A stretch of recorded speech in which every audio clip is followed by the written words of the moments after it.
Así es. Entonces ahora que disponemos de los miércoles, podemos hacer una clase un poquito eh, más cortita, pero dando las dos cosas. Y recuerden que en principio los lunes era el día que íbamos a poner una clase oficial, si ustedes quieren, de laboratorio. La de los miércoles, generalmente la mojada para consulta, si puede ser. No sé, Liliana, usted, igual háblenlo mañana con los profes de laboratorio, porque también depende un poco de la disponibilidad de todos, ¿no?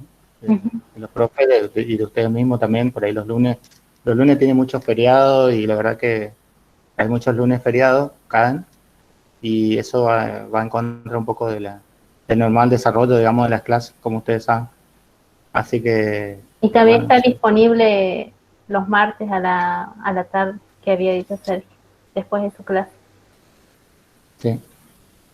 Bueno, Buenas yo le tardes, comentaba, profe. sí, Sí. Morales, Las clases de teoría, entonces, ¿en qué horario serían y qué días?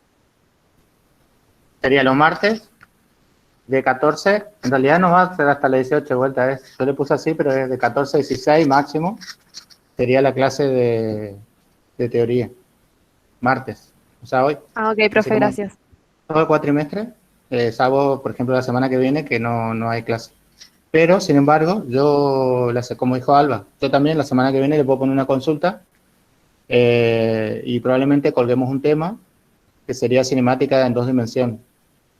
Eh, pero todo lo que no se dé, por ejemplo, si no vamos a la clase cinemática, la daré la semana siguiente. ¿Está bien? Así que bueno, eso sería más o menos la. Entonces, yo les recomiendo el libro que estábamos hablando. Eh, Me parece que es el libro que más o menos está acorde. Y ahora, de la primera parte de lo que damos hoy, es el capítulo 1, que es la introducción. Después cinemática, sería el capítulo 2, cinemática de una dimensión. Y la primera parte del capítulo 3, que son todo lo que es vectores. Vectores. Acá dice vectores y movimiento en 2 dimensiones, pero en realidad la parte que interesa es la parte de vectores. Eh, Así que bueno, eso sería lo que, si tuviera que leer, me pondría a leer eh, hasta la semana que viene y hasta que vemos la siguiente clase. ¿Sí? Con eso te digo que ya tienen eh, comprendido, si ustedes hubieran leído esos 3 capítulos, tenían comprendido todo lo que le contaría hoy. Perdón, no sé, Alba, ¿qué preguntaron? Y es que van a hacer con la asistencia de las clases prácticas. Y no sé, el año pasado, a ver, hay una cuestión lógica, digamos, que tiene que ver con lo siguiente, por lo menos a mi criterio, ¿no? O sea, en el caso de laboratorio, las clases serían obligatorias por una cuestión este, de presenciar la explicación de la actividad y todo eso, y por una cuestión de que, bueno, cuando era la idea de hacer el laboratorio, se reemplazaba por la idea de asistir a la clase, en este caso, lamentablemente. Entonces, vamos a mantener esas clases sí o sí obligatorias, ¿cierto? En la medida en que los profes tomen asistencia y controlen, digamos, su participación, ¿está bien? De alguna manera vamos a hacer pesar el hecho de que asistan. En teoría no considero que sean obligatorias, salvo lo que yo les decía, el sentido común dicta que para, este, para probar al final tienen que saber teoría, ¿no es cierto? Tienen que saber teoría y, o sea, tienen que saber la materia, digamos. Entonces, si a ustedes no les gustan como yo explico, yo entiendo, no hay problema, o sea, esto puede pasar, digamos, pero tienen el libro que yo les recomiendo, entonces tienen que.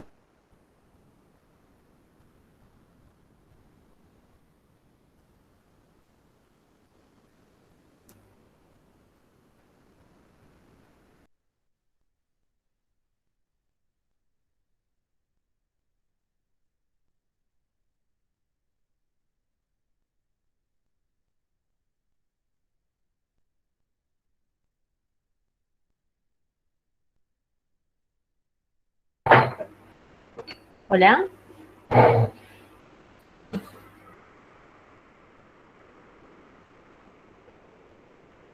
¿Es problema de conexión de todos? No se los escucha. Ah, ahí los escucho, pero me acaban de avisar los profes que se les cortó la luz. Sí, casi se corta la luz por acá también. A ver, yo entonces voy a empezar a proyectarles lo que había dicho Sergio.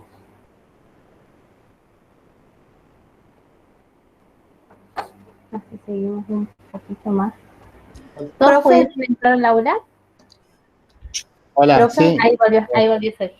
¿Sí? No, pasa que yo tuve un problema, se me cortó la luz. O sea, A estoy todos, con punto a de muchos, acceso. a Sí, muchos sí, se les estoy con cortó la punto de luz. acceso y con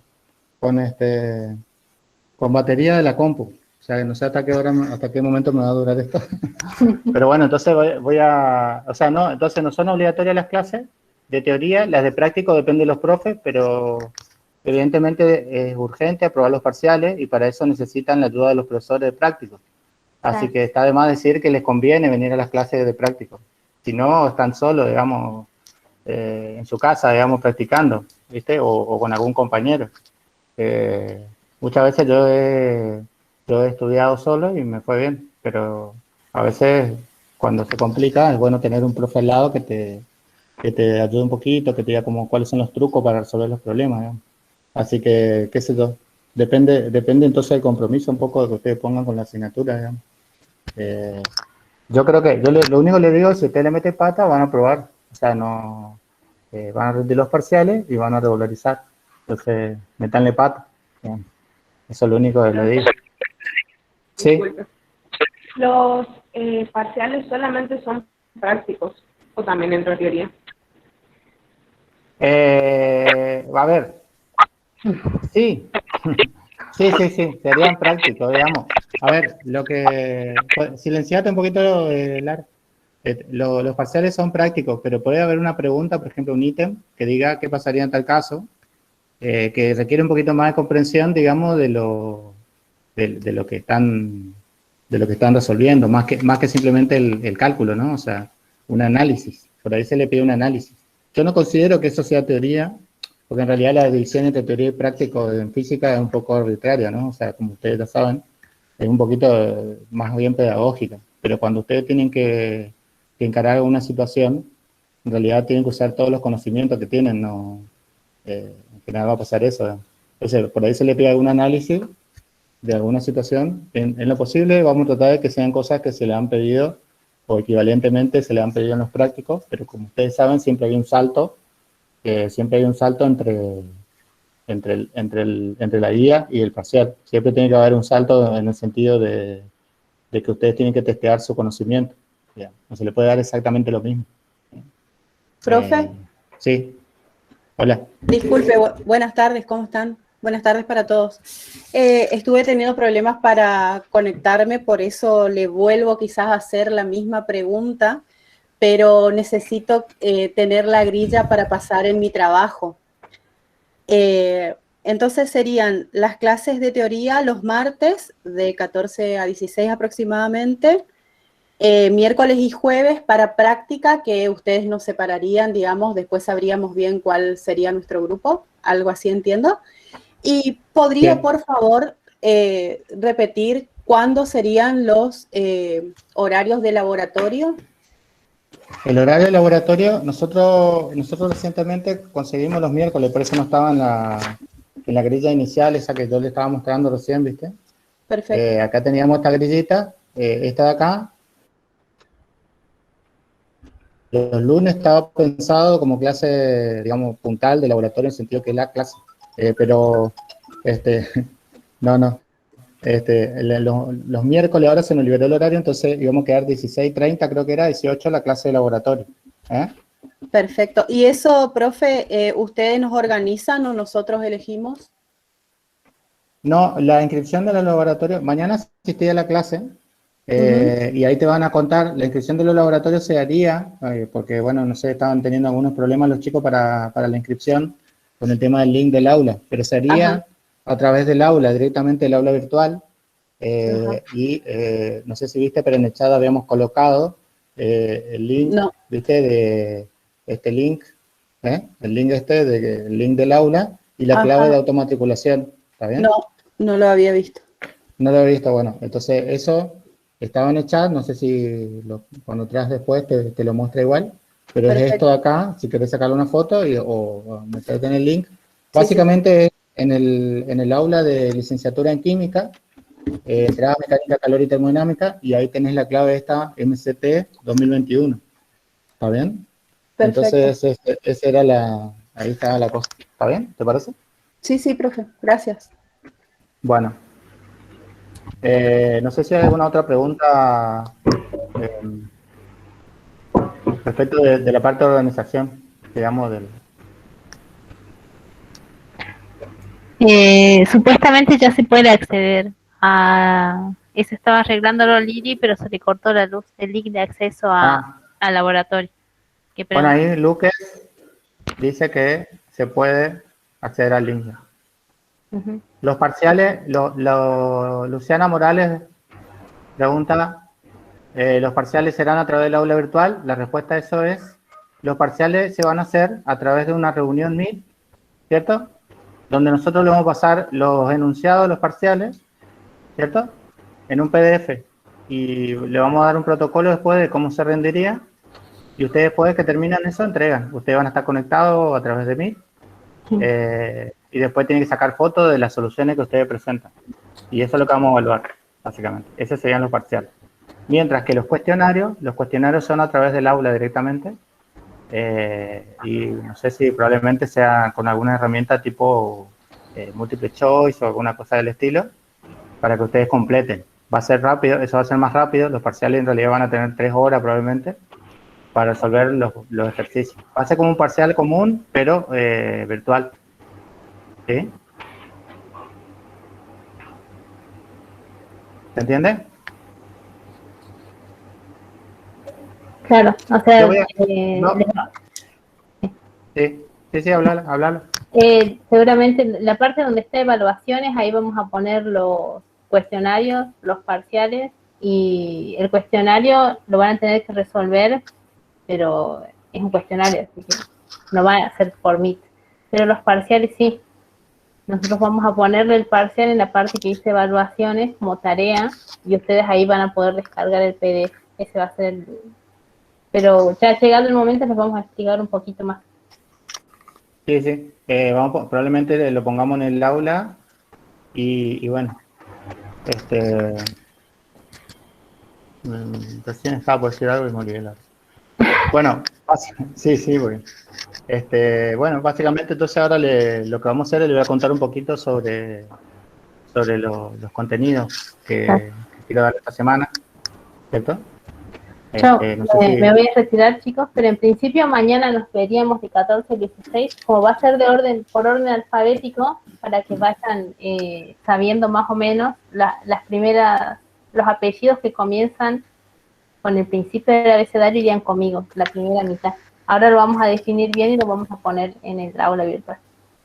Sí, para hacer eso primero tendríamos que tener a todos ustedes en el aula, porque si no, Sí. no va a ser Traten difícil. de estar Así todos. que, claro, eso. Le pediría ahora que después de la clase traten de ingresar todos. Y entonces ellos pueden dividir los grupos y ya le pueden decir de tal a tal persona, grupo de Alba, y de tal a tal grupo de Alejandro. Entonces ya saben. Cualquier cosa, hablan con los profes. Digamos. ¿Está bien? Perfecto, yo lo mismo que Alba, los espero el jueves a las 14 a la segunda mitad y no sé, mi mail no lo debe tener nadie, así que lo dejo en el chat por cualquier duda, ¿sí? Dale. Si armamos un grupo de WhatsApp, ahí tenés que tenés que conectar. O si no queda otra, lo haré. Bueno, perfecto. Muy bien.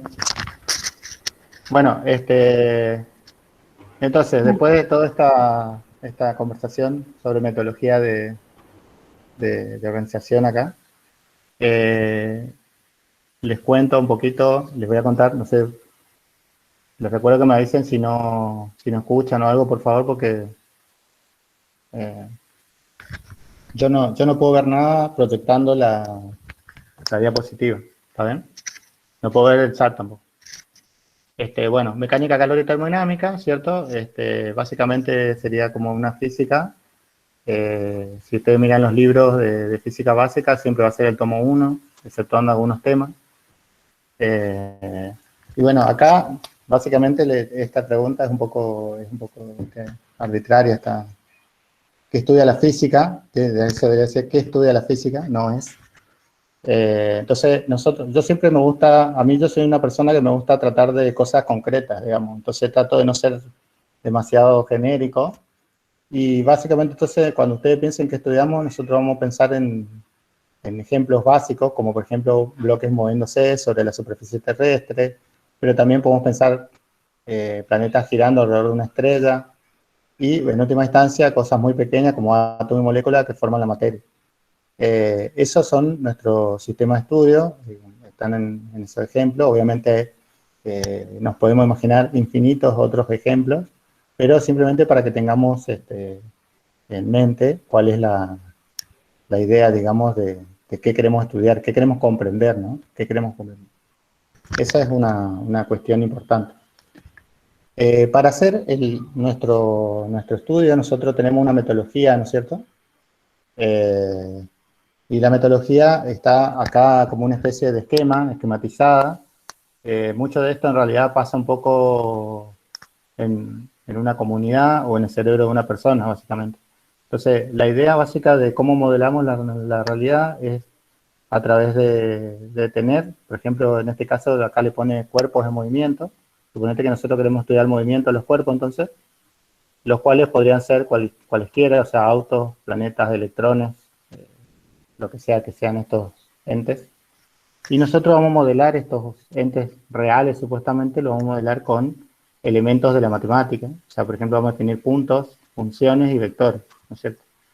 En este caso va a haber nuevos objetos, por ejemplo, va a haber el concepto de fuerza, ¿cierto? Que en última instancia es un concepto físico, pero también tiene su definición matemática, ¿no? Vamos a definir posición, que es un poquito más intuitivo, o sea, ubicar un objeto, y la forma correcta de ubicar un objeto en el espacio, en el plano o en la línea recta. Y después vamos a definir cosas como velocidad, o sea, el movimiento, o aceleración, ¿no es cierto? A partir de estos objetos que definimos, ¿cierto? Que tienen su contraparte, esto es una definición, digamos, que tiene una supuesta relación con la realidad, ¿cierto? Vamos a definir ecuaciones. Las ecuaciones van a relacionar los distintos elementos de nuestros modelos, ¿no? Por ejemplo, para una de las leyes más importantes que vamos a plantear es la segunda ley de Newton, en la cual vamos a definir que la fuerza, o sea, el objeto que acabamos de definir, la fuerza, del cual deberíamos hablar mucho, porque ustedes cómo se define, ¿no? O sea, no sabemos. Pero supongamos que hicimos toda esa discusión, que leímos todos los capítulos del libro, y sabemos, o creemos saber, o podemos definir matemáticamente qué es la fuerza, y entonces vamos a hablar de la fuerza como proporcional a la aceleración del objeto, ¿no? Con esta constante que sería la masa inercial, ¿no? Que también es otro objeto que definimos. Entonces, estas ecuaciones nos van a permitir comprender las cosas que observamos, pero también nos van a permitir predecir. Y esa es una de las cosas que tiene la física importante, ¿no? La capacidad de predecir los fenómenos que nosotros observamos en la naturaleza, ¿no? O sea, hacemos un modelo, el modelo describe un comportamiento observado y después el modelo debería también tener la capacidad de hacer predicción. O sea, la predicción es la herramienta que tenemos para, entonces, decir qué pasaría en una hipotética situación.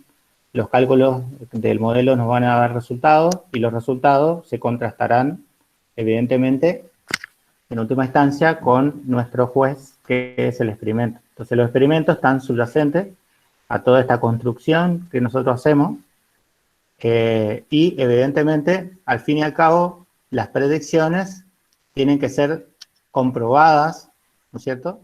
Lo cual habla de un buen modelo o simplemente refutada, en el sentido de que el experimento no describe el modelo, lo que predice el modelo, ¿no? En ese caso, lo que hacemos es volver otra vez el experimento, lo que hace es, de vuelta, retroalimentar esta construcción. O sea, si el experimento no describe el modelo, entonces lo primero que se me ocurre es modificar el modelo y mejorarlo. ¿Para qué? Para que escriba estos experimentos que no estaban descritos. Y así sucesivamente en una pseudo retroalimentación positiva hasta que uno encuentra el mejor modelo posible, o sea, la mejor descripción de la naturaleza posible, que es la que en principio incluiría la mayor cantidad de fenómenos observados en experimentos, ¿no? ¿Está bien? Esa sería, digamos, la forma en la que queremos nosotros decir que sabemos física. ¿Está bien? Hacer toda esta construcción. O aprender la construcción que estaba planteada, ¿no? Ese entonces es la forma en la que trabajamos, ¿no? Nosotros como científicos, como físicos. Voy a mirar si está grabando esto, disculpen, ¿eh? Pero... Sí, está grabando, profe. Ah, perfecto, está bien. No, porque por ahí me pierdo. Bueno, seguimos entonces. Bueno, entonces, ¿cuál es la metodología que tenemos para hacer toda esa construcción que yo le comentaba? Y bueno, tenemos que definir algo que se llama las magnitudes físicas. Después tenemos que definir las ecuaciones que las relacionan, ¿no? Y después, por supuesto, las predicciones y el experimento. Esos son los pasos, digamos, que uno pensaría que tiene que poder definir de manera precisa para poder hacer el estudio de los fenómenos naturales, ¿no? Desde el punto de vista de la física. ¿Está bien? Bueno, entonces acá una definición, a ver, siempre que uno quiere definir cosas como una magnitud física se queda corto, entre comillas, por eso les mando el libro para que lean. Generalmente cuando hay una definición como esta, hay una discusión, o sea, el libro tiene una discusión y la discusión es lo más importante, o sea, la discusión es lo que me permite concluir algo. O sea, la frase en sí misma, que está acá, no tiene el significado que debería sin haber analizado el concepto con ejemplos, con alguna cosa histórica, ¿no es cierto? Y con cosas que están determinadas ya y que uno las aprendimos haciendo, básicamente, ¿no? Entonces, pero bueno, este resumen dice que la magnitud física es una propiedad de algún objeto o fenómeno susceptible de ser medido, ¿cierto? Acá tenemos ejemplos, cosa de que esto no quede así como en el aire, de magnitudes físicas, que por ahí a ustedes les suenan cotidianas, algunas, y algunas otras, básicamente, o sea, ustedes no saben cómo se definen exactamente, pero las conocen y han visto que hay aparatos que miden algunas de estas, por ejemplo, la masa, la longitud y el tiempo, conocemos, ¿no es cierto? La temperatura, por ejemplo, ¿no? Bueno, la intensidad corriente es menos común, pero también uno tiene un aparato que se llama el amperímetro, que te mide la intensidad corriente, y uno mide y dice tantos amperes, a pesar de que uno no sabe bien qué son los amperes, pero más o menos lo conoce. Después hay otras magnitudes que están acá al costado, ¿no? Que las vamos a distinguir ahora: velocidad, aceleración, fuerza, energía, por ejemplo, superficie, que se pueden definir a partir de estas que están acá. Por ejemplo, particularmente, uno puede definir la superficie a partir de la longitud, de dos longitudes, ¿no? La superficie, por ejemplo, de un cuadradito o un rectángulo se puede definir como el producto de las longitudes de sus lados, ¿no? Y así el volumen o la densidad, que por ahí es más conocida para ustedes, el cociente entre una masa y una unidad de cantidad, digamos, por ejemplo, volumen, ¿cierto? Cantidad de espacio. Entonces tenés masa por unidad de volumen, eso te daría densidad. Entonces, como esas cantidades, todas estas que están acá están definidas a partir de una fórmula, generalmente se habla de estas magnitudes como derivadas, magnitudes derivadas, y estas magnitudes que están acá, se habla como magnitudes, si quieren, de base o, ¿cierto? Como que directamente se miden, no se calculan. Pero velocidad, por ejemplo, si bien es verdad que se puede medir, en realidad la velocidad se define como un cociente entre una cantidad de longitud dividido una cantidad de tiempo. Entonces, en ese sentido, uno puede definir la velocidad como un cálculo entre dos magnitudes como longitud y tiempo, ¿no? Entonces se dice que la velocidad es una cantidad que tiene una magnitud derivada. Bueno, tanto hablar de medir, acá tienen una especie de discusión, o sea, unos comentarios sobre qué es medir. Básicamente, para poder hablar de cantidades, nosotros tenemos que asociar a una magnitud física un número, ¿cierto? Y entonces básicamente lo que se hace es se define la unidad, ¿cierto? Como por ejemplo, un pedazo de algo.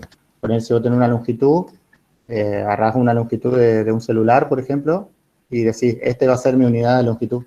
Entonces todo lo referís a un celular. Por ejemplo, el tamaño de una notebook puede ser 2 celulares y medio, por ejemplo, cosas así. Entonces ahí estaríamos hablando de que el celular es la unidad de medida y que entonces la longitud de la notebook se expresa en términos de cuántas veces contiene, por ejemplo, una medida del ancho de la notebook respecto de la medida del celular, ¿no? Del largo del celular, por ejemplo. Obviamente no podés agarrar cualquier cosa como unidad de medida porque tiene que, básicamente en física generalmente se comparten los resultados o las ideas se comparten. Entonces uno tiene que poder definir cosas que se puedan compartir con otro experimentador y por lo tanto las unidades de medida que uno defina para las cantidades tienen que ser cosas que sean fáciles de comprender y de poder definir uno mismo también la misma cosa y comparar qué resultado tiene uno con el que le da el otro. Lo ideal sería que le dé el mismo resultado, ¿no? Entonces, básicamente, para medir hay que determinar un patrón de medida de la magnitud física, ¿cierto? Y básicamente entonces la medida de una cierta cantidad va a ser cuántas veces está contenido el patrón en la medida que se quiere medir, ¿no? Entonces, el patrón define lo que se llama la unidad, ¿no? La unidad de medida. Y después se define la experiencia en la cual se compara el patrón, o sea, la unidad, con la cantidad que uno está observando, ¿no? Entonces, este proceso es el proceso de medición, ¿sí? Es el conjunto de definir un patrón junto con la comparación del patrón y la medida que uno está observando. Esto es válido para cualquier cantidad, tanto para temperatura, por ejemplo, como longitud o tiempo, o masa, ¿está bien? Entonces, en todas ellas uno tiene que establecer un procedimiento que esté asociado a esta especie de pasos, ¿no? Entonces, aquí tenemos, por ejemplo, algo interesante que es medir, quiere decir lo que se quiere medir, tiene que haber un instrumento, ¿no es cierto? ¿Cierto? Un instrumento y el sistema de referencia con el que se compara, que vendría a ser las unidades o el patrón definido, ¿no? ¿Está bien? Entonces, también tiene que haber un instrumento de medición. Bueno, acá están las medidas directas y la indirecta, que tiene que ver con lo que le comentaba antes. La medida directa es en la que uno toma un instrumento y directamente saca un valor de medida de un experimento. Mientras que en la indirecta siempre hay una expresión matemática que vincula cosas que se han medido directamente con el valor que uno quiere calcular. El ejemplo podría ser velocidad o área, por ejemplo, superficie, en el cual uno mide longitudes y calcula la superficie, por ejemplo, como un producto, o bien mide longitud y tiempo, ¿cierto? Y en ese sentido calcula cuál sería una medida, una especie de velocidad del sistema, ¿no? Entonces esa sería una indirecta. ¿Está bien? Bueno, acá de vuelta tienen.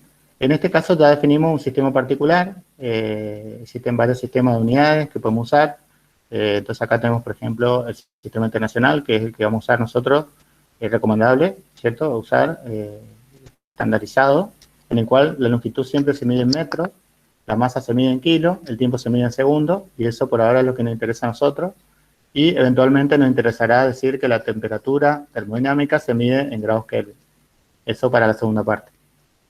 Entonces, considerando esas unidades básicas, digamos, y obviando por ahora, seguramente tenemos, a ustedes les interesará conocer que la intensidad de corriente se mide en amperes, por ejemplo, y bueno, la intensidad luminosa en candela, eso por ahí en el caso de la siguiente materia. Acá nosotros no vamos a usar eso, por eso no vamos a entrar en detalle. Y abajo tenemos las magnitudes derivadas, obviamente, entonces en el sistema internacional básicamente consiste en definirla usando unidades básicas del sistema internacional. Por ejemplo, la velocidad, ya les comentaba que se mide como una cociente entre una longitud y un tiempo, sería metros por segundo. Algunas unidades tienen nombre, por ejemplo, la fuerza, que por ahí ustedes no la vieron todavía, pero se calcula como producto de una masa por una aceleración, se le pone el nombre, la unidad tiene nombre, se llama el newton, ¿cierto? Pero no es más, el newton no es más que la combinación de productos de unidades básicas, ¿eh? Unidades de metro, de kilo y de segundo. O sea, hace una combinación particular y se forma el newton, que es la definición de unidad de fuerza. Después vamos a ver también energía, ¿cierto? La energía la vamos a medir en joule, que básicamente también se puede expresar como una combinación de productos de unidades de longitud, masa y tiempo. Entonces, la energía en joule también es una unidad derivada, y bueno, y así las demás, ¿no? ¿Está bien? ¿Sí? Entonces, nosotros, esto le explico por completitud, nosotros vamos a trabajar generalmente en el sistema internacional, pero sepan que existe también el sistema CGS, que el técnico no desea hablar, pero generalmente no nos interesa. En el sistema internacional, en el sistema CGS, básicamente se usan como cantidades básicas, se usan longitud, masa y tiempo, ¿está bien? En el sistema internacional, la longitud se mide en metros, la masa en kilos y el tiempo en segundos. Mientras que en el sistema CGS, en lugar de usar metros, se usa centímetro, en lugar de usar kilos, se usa gramos, y el tiempo se mide en segundos también. Y el técnico tiene otra base. El técnico usa, en lugar de usar la masa como unidad fundamental, usa el peso, o sea, usa la fuerza, ¿está bien? Entonces, en el técnico la fuerza tiene unidades de kilogramos fuerza, ¿está bien? Que es una diferencia respecto de los otros sistemas. Pero el técnico no lo vamos a usar en ningún momento, y ustedes lo pueden llegar a ver, quizás si tienen algún libro viejo, que por favor no lean libros viejos, o sea, no lean libros de física viejos, por más que le dé a alguien que le cae bien. Por eso lean las últimas ediciones, lo posible siempre de los libros, la última que consigan. Y se van a dar cuenta porque en las últimas ediciones hay mucha discusión, hay muchos ejemplos, y todos usan el sistema internacional. Nadie usa sistema que no sea sistema internacional o MKS. El técnico ya ni se habla en estos tipos de libros nuevos, así que no creo que valga la pena preocuparse mucho por ese libro, por ese tipo de sistema. Perdón. Bueno, acá un resumen de vuelta, lo mismo, ¿está bien? Y acá la comparación, acá está en el sistema técnico, la unidad de masa es la unidad técnica de masa, o UTM, y la unidad básica es el kilogramo fuerza. No nos interesa. Estos dos sí, mayormente el internacional, que vamos a usar, y eventualmente, de acuerdo a las cantidades que estemos manejando, se puede usar un poco el CGS. Pero más que nada, vamos a usar el internacional. ¿Está bien? Y si ustedes ven el libro que yo les recomendé, casi todo está ahí en el lenguaje, o sea, las unidades siempre son las del MKS.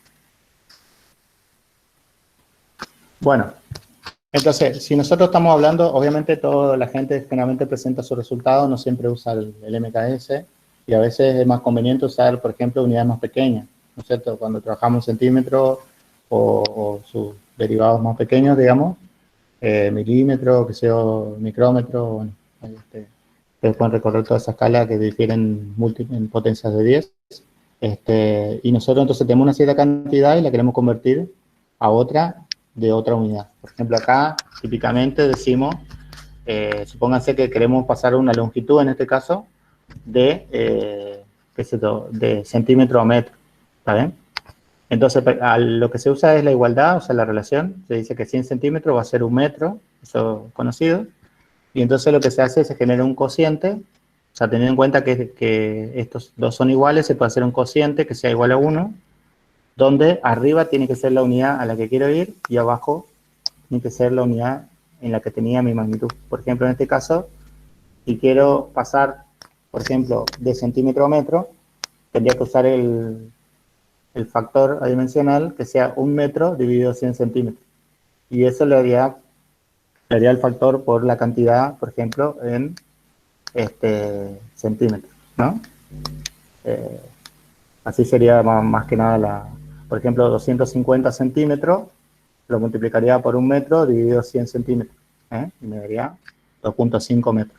Esa sería y bueno, así con cualquier unidad. Entonces lo que tengo que encontrar es una equivalencia entre las dos cantidades, por ejemplo en este caso centímetro y metro, y eso lo que hago es simplemente formar un cociente donde arriba esté lo que quiero obtener y abajo de dónde de dónde me quiero ir, ¿no? O sea, y ya.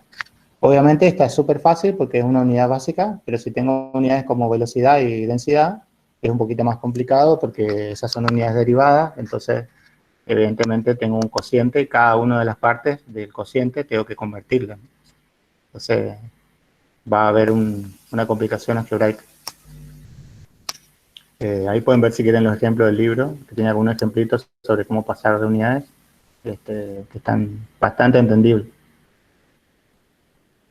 Bueno, otra cosa que se puede hacer considerando unidades es que recuerden que hay, generalmente en física dijimos que a partir de las cantidades físicas vamos a definir leyes, ¿sí? Entonces, estas leyes están... disculpe, voy a cambiar la red porque... no me aparece. Disculpen, pero para que no quedarme sin...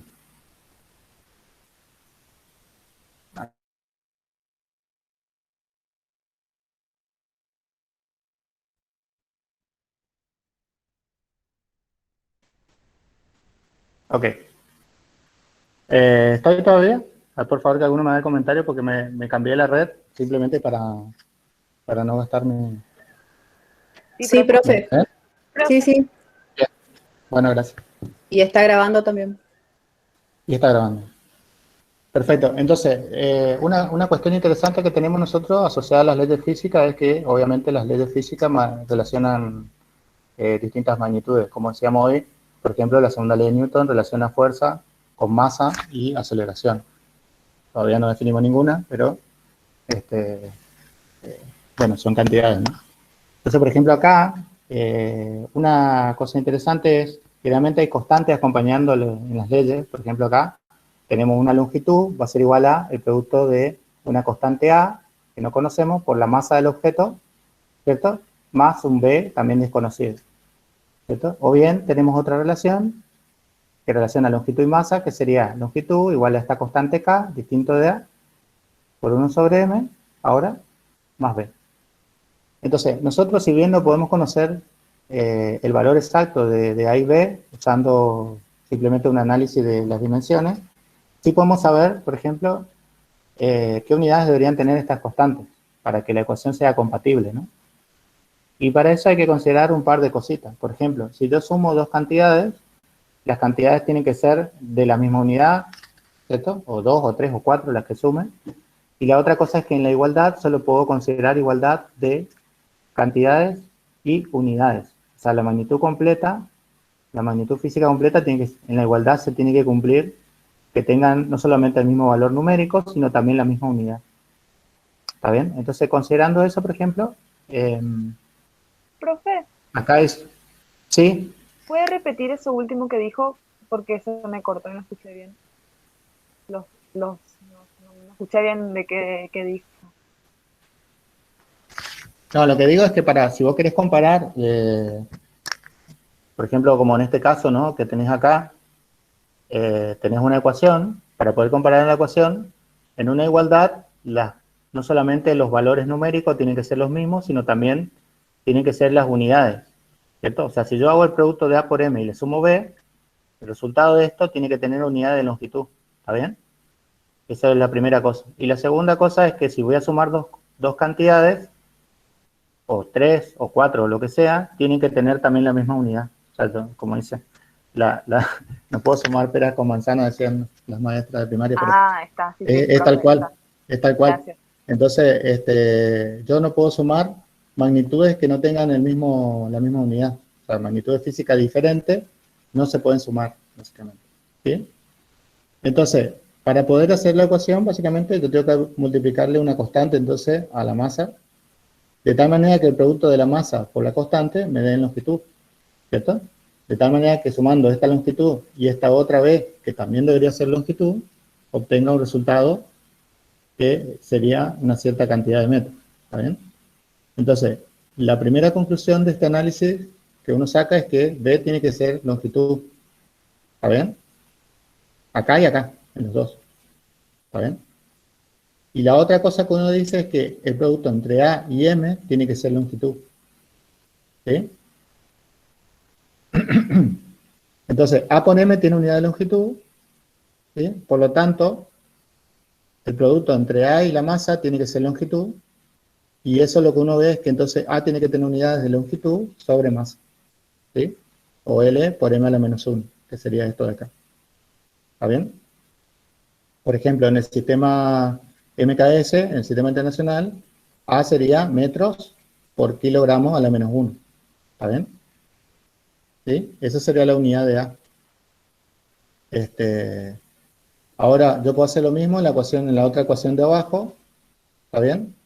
Esta ecuación, donde decíamos que L era el producto de K sobre M más B, y de vuelta aplicando las mismas reglas, digamos, de igualdad y de suma. Entonces, lo que concluimos es que B tendría que tener unidades de longitud, y por otro lado, las unidades K, que fíjense acá, cuando uno habla de unidades de K, se le suele poner así como un corchete, ¿no? La unidad de K, entonces tendría que ser el producto de longitud por masa, de tal manera que hacer el producto, ¿cierto? Hacer el producto o sea, K por 1 sobre M, me dé longitud, ¿no? Se cancele la masa y me dé longitud. ¿Está bien? Entonces, lo que nos dice este pequeño análisis que hacemos aquí es que uno puede comprender qué tipo de magnitud es A y B a partir simplemente de proponer un análisis, una expresión matemática, ¿cierto? Que debería cumplirse. Esta puede ser sacada, no sé, del experimento, o puede ser una propuesta de algún científico que dice, bueno, yo en este problema pienso que, por esta hipótesis, pienso que la relación debería ser esta. Y entonces A y B tienen tal significado, quiere decir que A y B tienen tal unidades, y en cualquier caso quizás decimos, bueno, A se puede asociar a tal cosa. En este caso particularmente no, pero por ejemplo, en algún otro problema, la constante podría tener algún significado, podría ser una fuerza, podría tener unidades de fuerza, podría tener unidades de energía. Y entonces uno dice, entonces A tiene que ser una energía. Bueno, ¿qué quiere decir eso? Y uno se pone a preguntar y puede, digamos, empezar a modelar A, por ejemplo. ¿Está bien? Entonces, eso es interesante de analizar en las ecuaciones, y de paso uno también tiene que comprender eso de que de la compatibilidad de las unidades tiene que tener, para poder básicamente estar seguro por ahí de las ecuaciones que está usando, es una buena forma, digamos, de verificar, ver la compatibilidad de las unidades. Siempre hay que ver compatibilidad de unidades. Nosotros los físicos nos enojamos mucho cuando alguien presenta una ecuación y la ecuación no es compatible desde el punto de vista de las unidades. Nos enojamos siempre, decimos, no, esta persona no sabe, porque ni siquiera se dio cuenta de que las unidades no son compatibles. Eso es lo primero que decimos, y el físico que diga que no dice eso, miente. Todos decimos eso. O sea, entonces, acuérdense siempre que cuando nosotros veamos resultados de ecuaciones que ustedes plantean, que no sean compatibles desde el punto de vista dimensional, para nosotros ya es un dolor enorme, y nos da la impresión de que ustedes no saben. Ustedes o cualquiera, ¿no?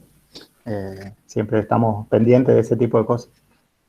Igual, todo el mundo se equivoca, obviamente, ¿no? Pero es una cosa que hay que tener muy en cuenta. Y ya les digo, muchas veces las constantes no tienen un significado definido desde el punto de vista físico, pero otras sí tienen un significado muy definido, entonces ya cobra otro tinte de equivocarse. Porque, por ejemplo, si vos tenías que obtener una aceleración, si una constante fuera una aceleración, y las unidades de tu constante tienen metros por segundo, y entonces se considera, no, hay algo que está fallando en la comprensión ahí.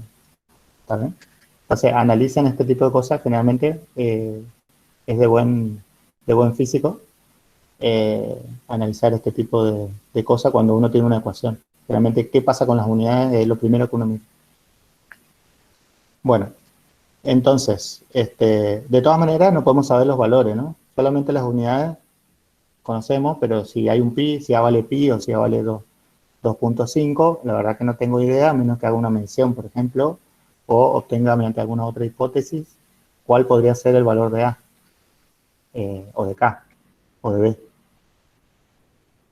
Muy bien. Bueno, entonces esto respecto a unidades, obviamente, ya le digo, vayan a leer el libro, el primer capítulo, que está muy bien, mucho mejor escrito de lo que yo les estoy contando acá, digamos, y bueno, obviamente pregunten, hagamos la retroalimentación, ¿no?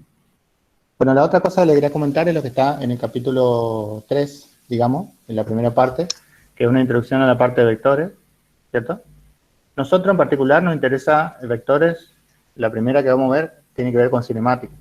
Entonces, en estos ejemplos que mencionamos acá, sobre magnitudes que pueden comportarse de manera vectorial, vamos a considerar, por ejemplo, particularmente la ubicación de un objeto en el plano o el espacio. ¿Está bien?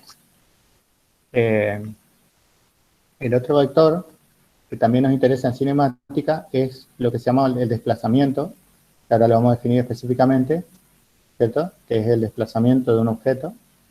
Ese es el otro vector que no importa.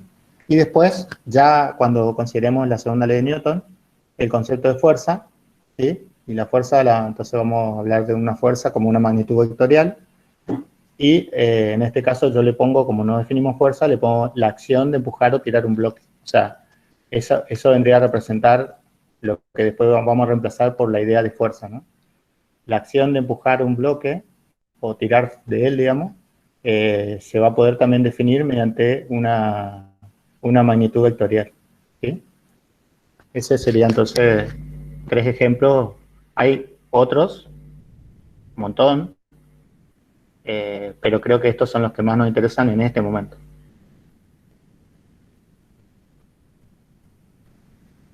Bueno, entonces empecemos con la primera, la más simple, la que me pareció más simple de contarles.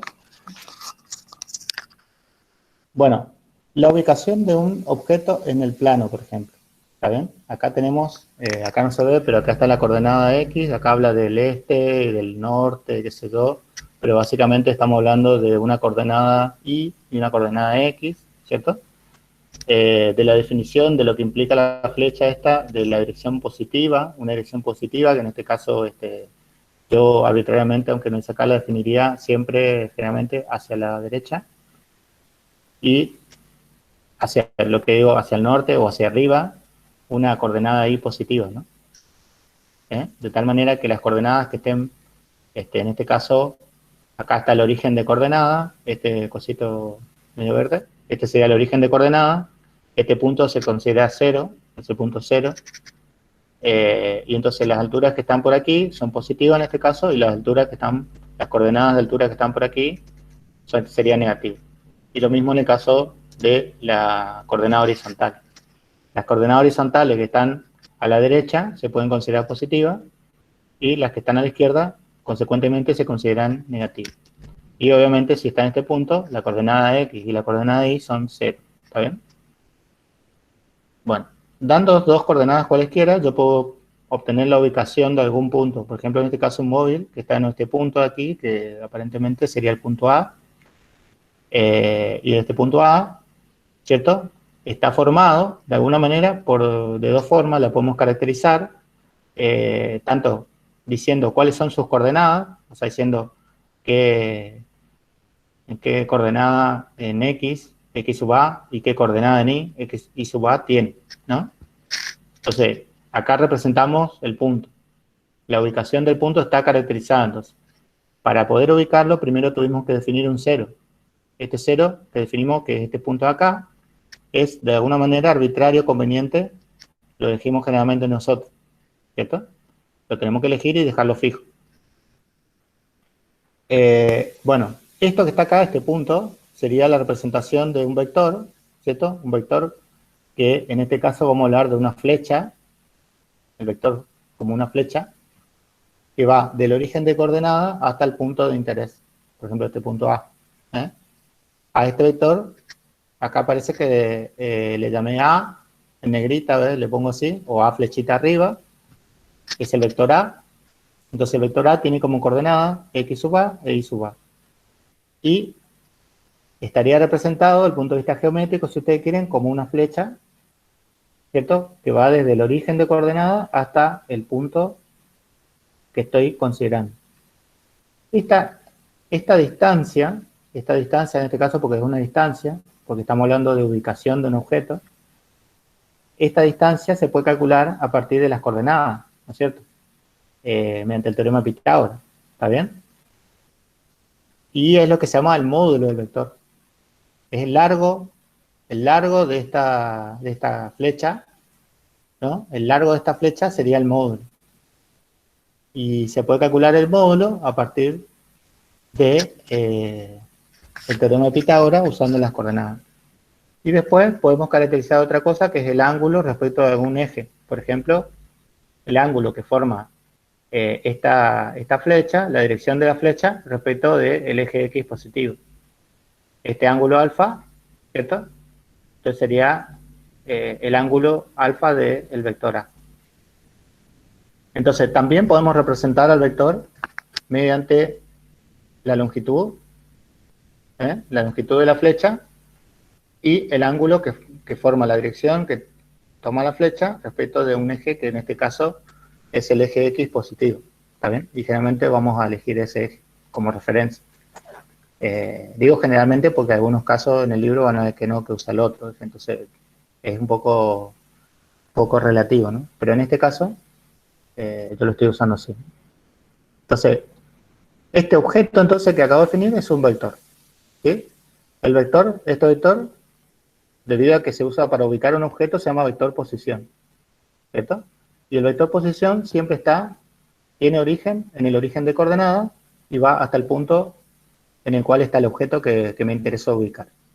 ¿Y cómo lo defino? Lo puedo definir mediante sus coordenadas x sub a y sub a, que básicamente las saco así de las proyecciones, o bien lo puedo definir a partir de su longitud y el ángulo. Eso me define el vector. Entonces. Como ustedes ven, tiene que definir una flecha, entonces, y ahí vienen las características de la flecha, ¿no es cierto? Que la flecha tiene una cierta dirección, el vector tiene un punto de aplicación, como se dice, que está asociado al origen de coordenada, tiene un punto hacia donde punta, que es el punto de interés. Tiene un sentido, pues tiene la flecha va de acá hacia acá, ¿no? Y tiene un módulo, ¿no? Que es esto. Claro. Entonces, así lo pensamos, digamos, a la definición, indistintamente. También podemos decir que esta flecha se puede representar como dos coordenadas, y entonces esto también sería una pseudo definición, no muy matemática que digamos, pero sí intuitiva, de lo que sería para nosotros un vector. O sea, lo que quiere decir es no cualquier conjunto de coordenadas van a venir de la componente de vectores, pero bueno, no importa. Por ahora lo podemos pensar como estas dos coordenadas.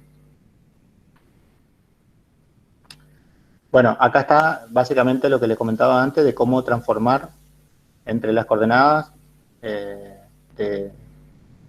cartesianas, digamos, entre las componentes, cómo pasar al ángulo y al módulo. Entonces acá básicamente hay que usar trigonometría, usando este triángulo de aquí, y si tenemos este ángulo, particularmente el que forma con el semieje positivo de las X, entonces las relaciones serían estas, y de ahí podemos sacar, por ejemplo, podríamos sacar a partir del módulo y del ángulo, podemos sacar las componentes, ¿no? X e Y, el coseno y el seno, o bien podemos sacar a partir de las componentes, podemos sacar tanto el módulo con el teorema de Pitágoras, como usando la función trigonométrica tangente, podríamos sacar también el ángulo, ¿no? ¿Está bien? Acá tenemos que la tangente, pero bueno, ustedes saben que acá puedo sacar la tangente como, el ángulo, como el arco tangente de Y sobre X. ¿Está bien? En la calculadora ya verán cómo lo hacen. Bueno. Entonces, ¿qué es el desplazamiento? Que ya que tenemos vectores, entonces lo que vamos a hacer ahora es vamos a observar algo. Si yo, por ejemplo, considero acá este punto, inicialmente, el bloque verde, si ustedes quieren, tengo acá el origen de coordenadas y tengo acá el bloque. Inicialmente la posición del bloque está en A, ¿cierto? Está en A. Luego de cierto tiempo, yo vuelvo a sacar, esto sería como una especie de foto en algún momento, saco otra foto y observo que el bloque ya no está en A, sino que está en B. ¿Está bien? Está en B. Entonces, lo que decimos es que, o sea, la conclusión que nosotros sacaríamos es que, bueno, no sabemos cómo pero el bloque se desplazó de A hacia B, ¿no es cierto? Eso era algo que haríamos coloquialmente.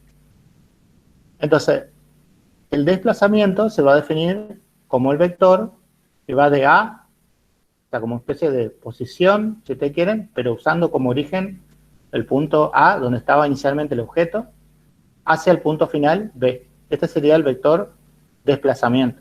¿Está bien? ¿Sí? El punto B es el resultado, entonces, ahora, de la sucesiva aplicación de, primero, uno lo puede pensar como que el objeto estuvo en el origen y se movió al punto A, y que luego se movió al punto B. ¿Cierto? El resultado de ese doble desplazamiento sería el sistema va como si fuera que va desde el origen al punto B. ¿Está bien? ¿Sí? Si ustedes analizan por la definición que acabamos de dar, digamos, las coordenadas del desplazamiento, entonces, como la definimos nosotros, básicamente serían IAB, aquí en el dibujo, y XAB. O sea, sería este ancho de acá y este ancho de aquí, ¿no? La flecha indica si este número se debe considerar o no positivo. Por ejemplo, en este caso, vemos que la flecha apunta un poco hacia arriba, entonces uno espera que IAB va a ser positivo. O sea, si hubiera ido hacia abajo, evidentemente el IAB entraría por este lado, sobre IA. Pero como va hacia arriba, porque el desplazamiento se va básicamente hacia arriba. Y lo mismo pasa para XAB, está hacia la derecha. ¿Sí? Pero lo notable es que lo que observamos es que básicamente podemos establecer que las coordenadas de B se pueden obtener sumando la de A y la del vector desplazamiento, AB. Y la coordenada I del vector B se puede obtener como, acá tendría que ser la coordenada I de A, disculpen, más el desplazamiento en I, ¿cierto? Que sería la coordenada I a B. ¿Está bien? Con lo cual lo que uno ve acá es que básicamente el vector desplazamiento tiene como componentes la diferencia de las coordenadas, ¿no? Si yo considero el desplazamiento de A a B, la coordenada X a B se obtiene como la diferencia entre la coordenada de B final menos la coordenada de A inicial. ¿Sí? Mientras que el desplazamiento coordenada Y, ¿cierto? Se obtiene como la diferencia de la coordenada I de B menos la coordenada I de A. Recuerden que acá iría A.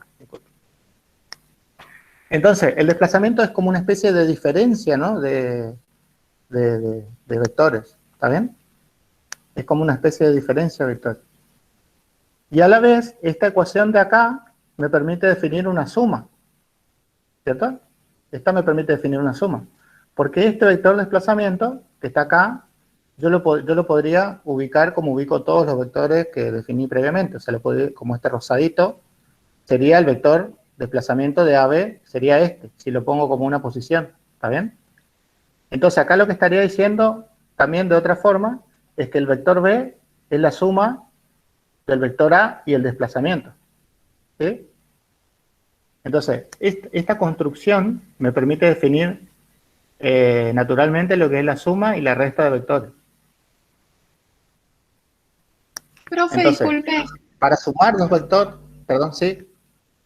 ¿Sí? ¿podría repetir qué era el vector que aparecía anteriormente en color marrón claro, que recién cambió y está en azul? ¿Este de acá? Sí, ese. Este vector es el mismo que el azul, pero lo que hice fue ponerlo respecto del origen, como lo había definido, como la definición general de vector que di previamente, ¿no? O sea, si yo Sí, agarro, profe. ¿se acuerdan Ok. que yo dije? Claro, es como que ahora le definí como si fuera un vector cualquiera, pero es este mismo, el azul. Entonces lo que estoy diciendo es que la suma de este, ¿cierto? Y el rojo me tiene que dar el verde. ¿Está bien? Eso es lo que estaría diciendo. ¿Sí? Entonces acá lo pongo Sí, así. profe, gracias. Entonces, sumar dos vectores Es como si el segundo fuera un desplazamiento. Acá está el desplazamiento hipotético que tendría el vector A para llegar a R, ¿cierto? Siempre si lo pensamos como ubicación, ¿no? Como ubicación. Ahora, yo me puedo salir ahora, pues sí, bueno, pero un vector puede ser no solamente para ubicar, puede ser otra cosa.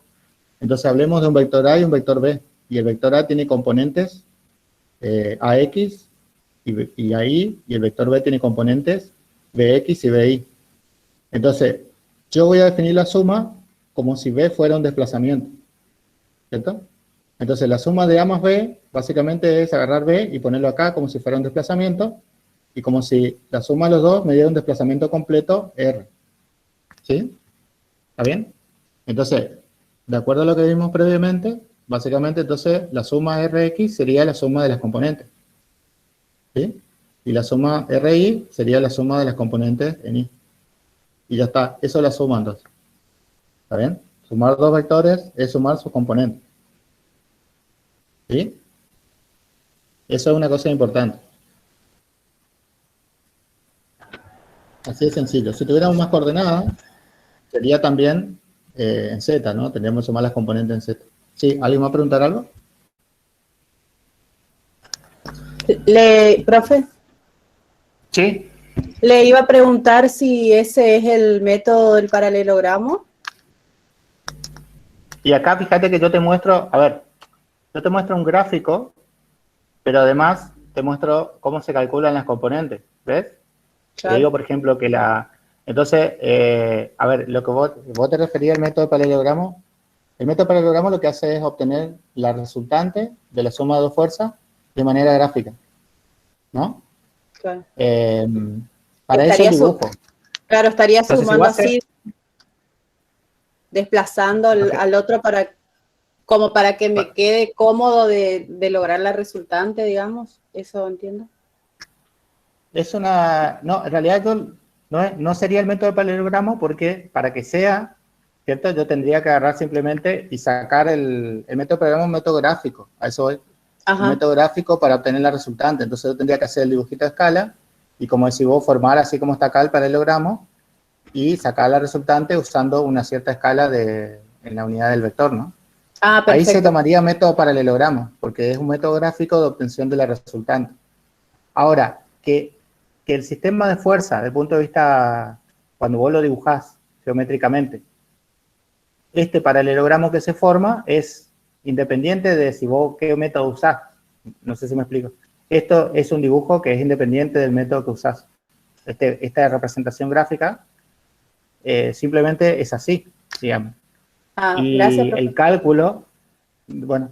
cálculo de la resultante, en realidad no necesitas hacerlo gráficamente, sino que si te viene súper bien saber las componentes. Porque si vos sabes las componentes, el método analítico, como se llama, como venían de algunos libros de secundaria, el método analítico es que la suma es sumar componentes. Entonces, sí o sí, lo ideal para hacer este tipo de operaciones es pasar a componentes, los vectores en componentes, y sumamos componentes, y ese es el vector suma. ¿Cierto? Independientemente del gráfico, digamos. Independientemente del gráfico. Ahora, el gráfico siempre te va a dar así, si sumado vectores siempre te da así, digamos. Perfecto. Siempre te da de esta forma. Y de hecho, esto que está acá es paralelo completamente con el mismo, es B básicamente, pero con otro punto de aplicación, o sea, aplicado en este punto acá. ¿Cierto?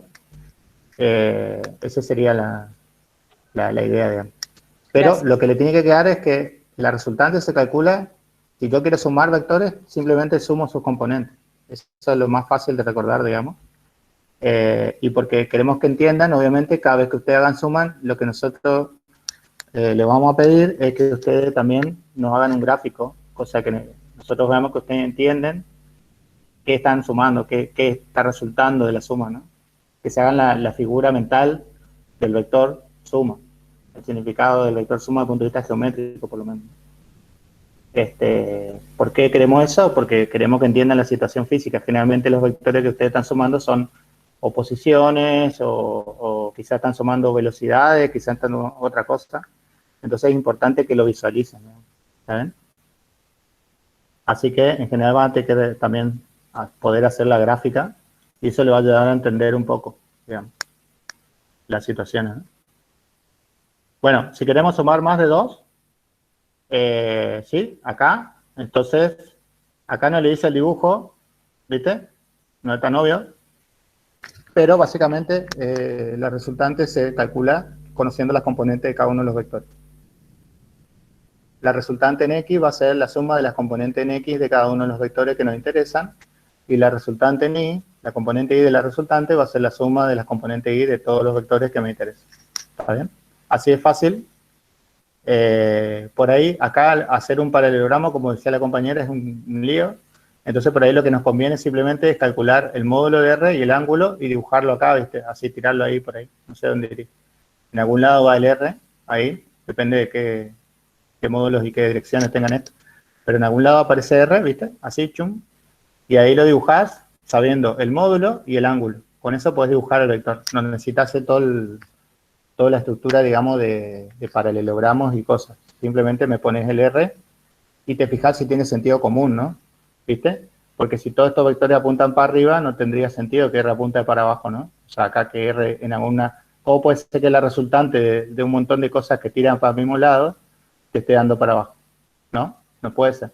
Entonces, evidentemente, cuando ustedes suman y grafican, se van a hacer una idea de si lo que están viendo tiene sentido, digamos, ¿no? Entonces, por esa vuelta es importante que grafiquen. Bueno, esto es un poquito interesante sobre vectores. Bueno, acá otra cosa que para mí es importante, si yo agarro un vector y le multiplico por un escalar, ¿qué quiere decir eso? La operación está definida como el vector B, por ejemplo, al que le multiplico alfa por A. Entonces, la definición de esa operación es básicamente agarrar y multiplicar el número alfa, que es un número real, o complejo inclusive podría ser, por A componente X, alfa por A sub X me da el producto alfa por A en componente X, y después alfa por A sub Y me estaría dando el producto en componente Y. ¿Qué resulta de esto? Evidentemente, dado que el ángulo de A y el ángulo del resultado de este B salen de cocientes, ¿no? Tengo que hacer el cociente B sub I sobre B sub X. Lo que voy a obtener es que, si hago el cociente, alfa se simplifica. Entonces quiere decir que ambos vectores tienen el mismo ángulo. Entonces tengo esta historia, miren, lo que está acá. Cuando hago un producto de escalar por un vector, lo que obtengo es un vector que tiene la misma dirección, ¿cierto? Pero su módulo sí va a tener que ver con el valor de alfa, básicamente. Por ejemplo, si alfa es 2, lo que voy a tener es que 2A tiene el doble de módulo que A. O sea, B va a tener el doble de módulo, por eso lo dibujé así acá. ¿Cierto? Entonces, cuando más grande sea el factor A, alfa, más grande va a ser B, el módulo de B respecto de A. Entonces, esta flechita va a ser más larga. Pero va a estar en la misma dirección. ¿Está bien? Eso va a ocurrir si A es positivo, ¿no? Ahora, si A es negativo, o sea, alfa. Si alfa es negativo, por ejemplo, este caso, menos 1, lo que voy a obtener es que, por ejemplo, para alfa menos 1, el cociente de los módulos es 1, o sea que van a tener el mismo módulo, pero lo que va a pasar es que la dirección de B se va a invertir. O sea, si está el sentido, disculpen, el sentido, y este es el sentido de A, que va hacia arriba, ponerle así, cuando hacia arriba está en esta dirección, ponerle 45 grados, B va a ir en la misma dirección, pero en sentido contrario. ¿Está bien? Es decir, que el signo de alfa te puede invertir el vector. ¿Sí? ¿Está bien? Bueno, entonces eso es importante que recuerden después si le hago por un vector es una operación en la cual el vector tiene la misma dirección, el módulo cambia, y inclusive depende del signo, el sentido puede cambiar también. Pero siempre va en la misma dirección. ¿Sí? Entonces, producto de vector por escalar. Bueno, acá, de vuelta, yo esto lo muestro, pero lo vamos a volver a analizar cuando veamos fuerza. Acá estamos hablando de empujar y tirar un bloque, ¿cierto? Acá uno puede pensar acá, por ejemplo, que estamos tirando, que este es un bloque, ¿cierto? Este es un bloque de un material, que acá tiene unos ganchitos y tiene unas cuerditas, ¿cierto? Y que uno puede tirar en distintas direcciones, ¿no? Acá. Entonces, ese tironeo es lo que vamos a definir de alguna manera, de manera totalmente así cualitativa y poco formal, como fuerzas, ¿cierto? Acá tenemos una fuerza que está tirando en esta dirección, pero la cuerdita acá tira en esta otra dirección, entonces, y acá tira en dirección así. Entonces, estas 3 flechas son 3 tirones en distintas direcciones, ¿no? Supongamos que los 3 convergen en un punto, estas tres direcciones. Después, en algún momento le puedo contar por qué es eso. Entonces, el efecto de la fuerza completa, o sea, ¿qué quiere decir eso? ¿Hacia dónde se va a mover este bloque? Va a ser simplemente el efecto de la suma de las 3 fuerzas que están acá, ¿no? En el sentido vectorial. Entonces, básicamente estamos diciendo un montón de cosas. Primero que la fuerza, esa empujar y tirar, define una magnitud vectorial, y que el efecto completo de varias fuerzas va a ser la suma vectorial de cada una de ellas, ¿no? Y recuerden que sumar es sumar componentes. Así que también tenemos eso entonces medio cerrado, ¿no? Acá, bueno, acá justamente le pongo la suma a la fuerza, es exactamente lo mismo que teníamos antes, ¿no? O sea, le tiré un sistema de coordenadas, porque es re importante eso, ¿cierto? Para definir componentes. Si ustedes cambian el sistema de coordenadas, entonces las componentes van a cambiar, ¿sí? Y esto supone que estamos hablando de coordenadas espaciales, ¿sí? Entonces, ahí una vez que definimos nuestro sistema de coordenadas, podemos calcular las componentes de cada una de las fuerzas, ¿sí? Por ejemplo, F2 acá está en la dirección X, completamente, o sea que no tiene componente en Y, y lo mismo F3. Pero esta va a tener componentes tanto en la dirección horizontal, X, como en la dirección vertical, Y. Entonces, bueno, acá genéricamente le digo cómo se calcula. ¿Está bien? Y eso va a ser relevante después. Bien. Entonces, para cerrar un poquito la idea, acá tenemos un resumen que nos dice, entonces, cómo operan los vectores. Como tenemos vectores, los vectores ya dijimos pueden ser fuerzas, pueden ser desplazamientos, pueden ser posición de un punto en el espacio o el plano. En este caso, fíjense que yo le estoy dando 2 componentes nomás, pero las componentes podían estar también en el espacio, o sea, podría tener una componente más que la z, pero bueno, para simplificar yo no le puse eso. En el libro seguramente así tiene. Entonces, podemos definir esta manera, no la voy a explicar, quizás si lo vieron en geometría analítica, pero nosotros lo vamos a tomar como una especie de equivalente a esto, ¿no? ¿Sí? O sea, esta definición de acá usa básicamente estos elementos que son vectores de módulo 1, ¿sí? Entonces dice que A se puede expresar como un escalar, una alfa si quieren, por este vector, más otro alfa por este otro vector. Esta sería la forma de representar esto. Pero para nuestra cabeza lo único que importa es que esta definición es equivalente a esto, ¿eh? Y cuando podamos vamos a trabajar con esto, siempre. Entonces, si yo quiero sumar A más B, ¿cierto? Donde B es otro vector, básicamente, ¿qué tengo que hacer? Y bueno, simplemente sumar las coordenadas. Entonces el vector suma va a ser AX más BX y AI más BY, componente en Y, ¿sí? Después, si quiero calcular el producto de un escalar alfa por A, las componentes de ese vector son alfa por AX, alfa por AY, ¿está bien? Y usando esta misma y esta de arriba, ¿cierto? Generalizando un poquito, puedo definir A menos B. A menos B va a ser AX menos BX, AI menos BY, simplemente. ¿Está bien? Entonces, estas son las operaciones más o menos que nos interesan en este momento sobre vectores en general. Ya les digo, vayan al libro y ahí van a ver varios ejemplos donde calculan componentes, calculan suma, calculan resta, calculan operación por escalar, etcétera, ¿no? Entonces, fíjense ahí y pueden ver algunos ejemplitos de la aplicación de esta definición. ¿Está bien? Bueno, entonces esto terminaría, espero, con vectores. Y ahora le hago un comentario. Nosotros ahora vamos a empezar a considerar movimiento de objetos, digamos.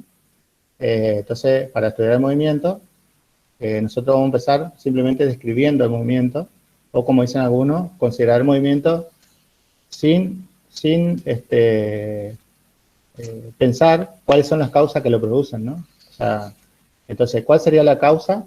La causa es la fuerza, ¿no? Empujar, por ejemplo. ¿Cuál es el efecto? El efecto sería el movimiento. Estas dos cosas se van a relacionar cuando veamos la segunda ley. La segunda ley nos dice la relación entre la causa, que es la fuerza, ¿no? Y el efecto, que es el movimiento. Entonces, lo que vamos a decir es que una fuerza produce movimiento, ¿cierto? Entonces, primero, para entender la segunda ley, tenemos que definir movimiento. ¿Qué es el movimiento, no? Entonces, definamos movimiento. Para definir movimiento,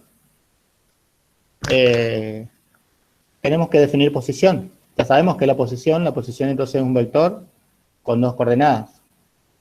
El movimiento va a ser simplemente conocer, o sea, un objeto que está acá en este punto, por ejemplo, se mueve, como se dice, y empieza a tomar lugares, y empieza a moverse así, para acá, para allá, ¿ves? Para todos lados. Y conocer el movimiento simplemente va a ser decir dónde estaba el objeto a cada tiempo, ¿sí? Es decir, hablamos de una función x e y, en cada momento me dice cuál es la posición, o sea, dónde es este punto del objeto. Si yo logro conocer eso, entonces digo que conozco el movimiento, ¿sí? ¿Está bien? Eso sería, entonces, la descripción más completa del movimiento de un objeto. Es decir la posición, o sea, x de t e y de t en cada instante. Ese es el movimiento. Así lo definimos matemáticamente, ¿no? Distintas funciones, o sea, distintas funciones de acá, describen distintos movimientos. ¿Está bien? Por ejemplo, si yo hablo de la caída de un cuerpo, ¿sí? La caída de un cuerpo, lo que hace el cuerpo básicamente, a ver si tengo por acá el dibujito. No, a ver. Acá. Si yo hablo de la caída de un cuerpo, lo que hago es lanzo el cuerpo, por ejemplo, desde una posición vertical, y el cuerpo lo que hace es va cayendo, ¿cierto? Y después pega en el piso, de alguna manera, ¿cierto? En principio yo observo y no conozco bien cómo cae, pero si hago experimentos controlados, voy a encontrar una cosa como esta. Voy a encontrar que en todo momento la posición horizontal no cambia, o sea, siempre está en la misma posición horizontal x. Entonces, x de t, si yo elijo adecuadamente el sistema de coordenadas, x de t siempre va a ser 0. No cambia su posición horizontal. Entonces, cuando grafico eso, x de t es 0, o sea, me da esta línea roja de aquí, ¿sí? Por otro lado, yo sé que el cuerpo cae, por ejemplo, el cuerpo se lanza desde 1 metro, ponele, y va cayendo, y si hago experimento voy a encontrar una relación como esta, ¿no? Que la posición a cada tiempo va a ser, bueno, acá en este caso lo lancé desde 1 metro de altura, y voy a ver que sigue esta ecuación de acá. O sea, va como la posición inicial, o sea, 1 metro, menos 4,9 por t al cuadrado en metros, ¿no? ¿Está bien? Todo este resultado, o sea, ¿qué quiere decir eso? Que 4,9 tiene unidades de metros sobre segundo al cuadrado. Si hago el gráfico, entonces voy a encontrar una parábola, ¿no? Que acá empieza en 1, y se cae, hasta que el tipo toca el piso y pum, pum, pum, se cae, ¿sí? A mí no me importa, a ver, yo una cosa importante que ustedes quiero que entiendan, si un cuerpo cae, a mí me interesa la continuidad del movimiento hasta un poquito antes que toca el piso. Cuando toca el piso, obviamente, cambia, ya no se describe por esta ecuación, ¿no? Porque lo que va a pasar es probablemente que primero se frena, el objeto se frena y luego rebota del piso, ¿no? O sea, probablemente, o queda pegado, no sé qué va a pasar. Entonces, esa parte no me interesa, lo que me interesa es hasta junto antes que pega el piso. Entonces, en ese momento está descrito por esta curva, ¿sí? Entonces diría, entendí el movimiento de caída de un cuerpo porque lo he caracterizado conociendo tanto x de t, o sea, la coordenada de x en todo momento, como la altura en todo momento, ¿sí? Entonces, el movimiento está, de alguna manera, entendido. Y yo tengo esto, ¿sí? ¿Está bien? O sea, si yo pudiera obtener para todos los tipos de situaciones naturales, pudiera obtener estas dos cosas, o sea, no van a dar igual a esto, por ejemplo, pero todas las x de t e y de t para cualquier caso, ya diría que entiendo los movimientos, ¿no? Ese sería el objetivo. ¿Está bien? Pero hay otros conceptos, ¿cierto? Hay otros conceptos. Porque ¿qué pasa? En general hay dos problemas. Primero, que no puedo entender necesariamente todos los movimientos. No los puedo obtener. Entonces se define, por ejemplo, el concepto de cuánto se mueve el sistema en una cierta unidad de tiempo. Eso de alguna manera está relacionado también al movimiento, ¿no es cierto? O sea, teniendo tanto x de t e y de t, yo puedo calcular esto, ¿cierto? Entonces, ese concepto es lo que definimos como velocidad media, ¿cierto? Está asociado entonces al cambio de la posición, a esto, que es el desplazamiento. Esto es un desplazamiento, ahora lo vamos a ver, dividido el tiempo que ha transcurrido durante ese cambio, durante ese cambio de la posición. O sea, yo agarro y saco una foto en un cierto momento, en un cierto tiempo, de la ubicación de la partícula en un plano, por ejemplo, en una mesa.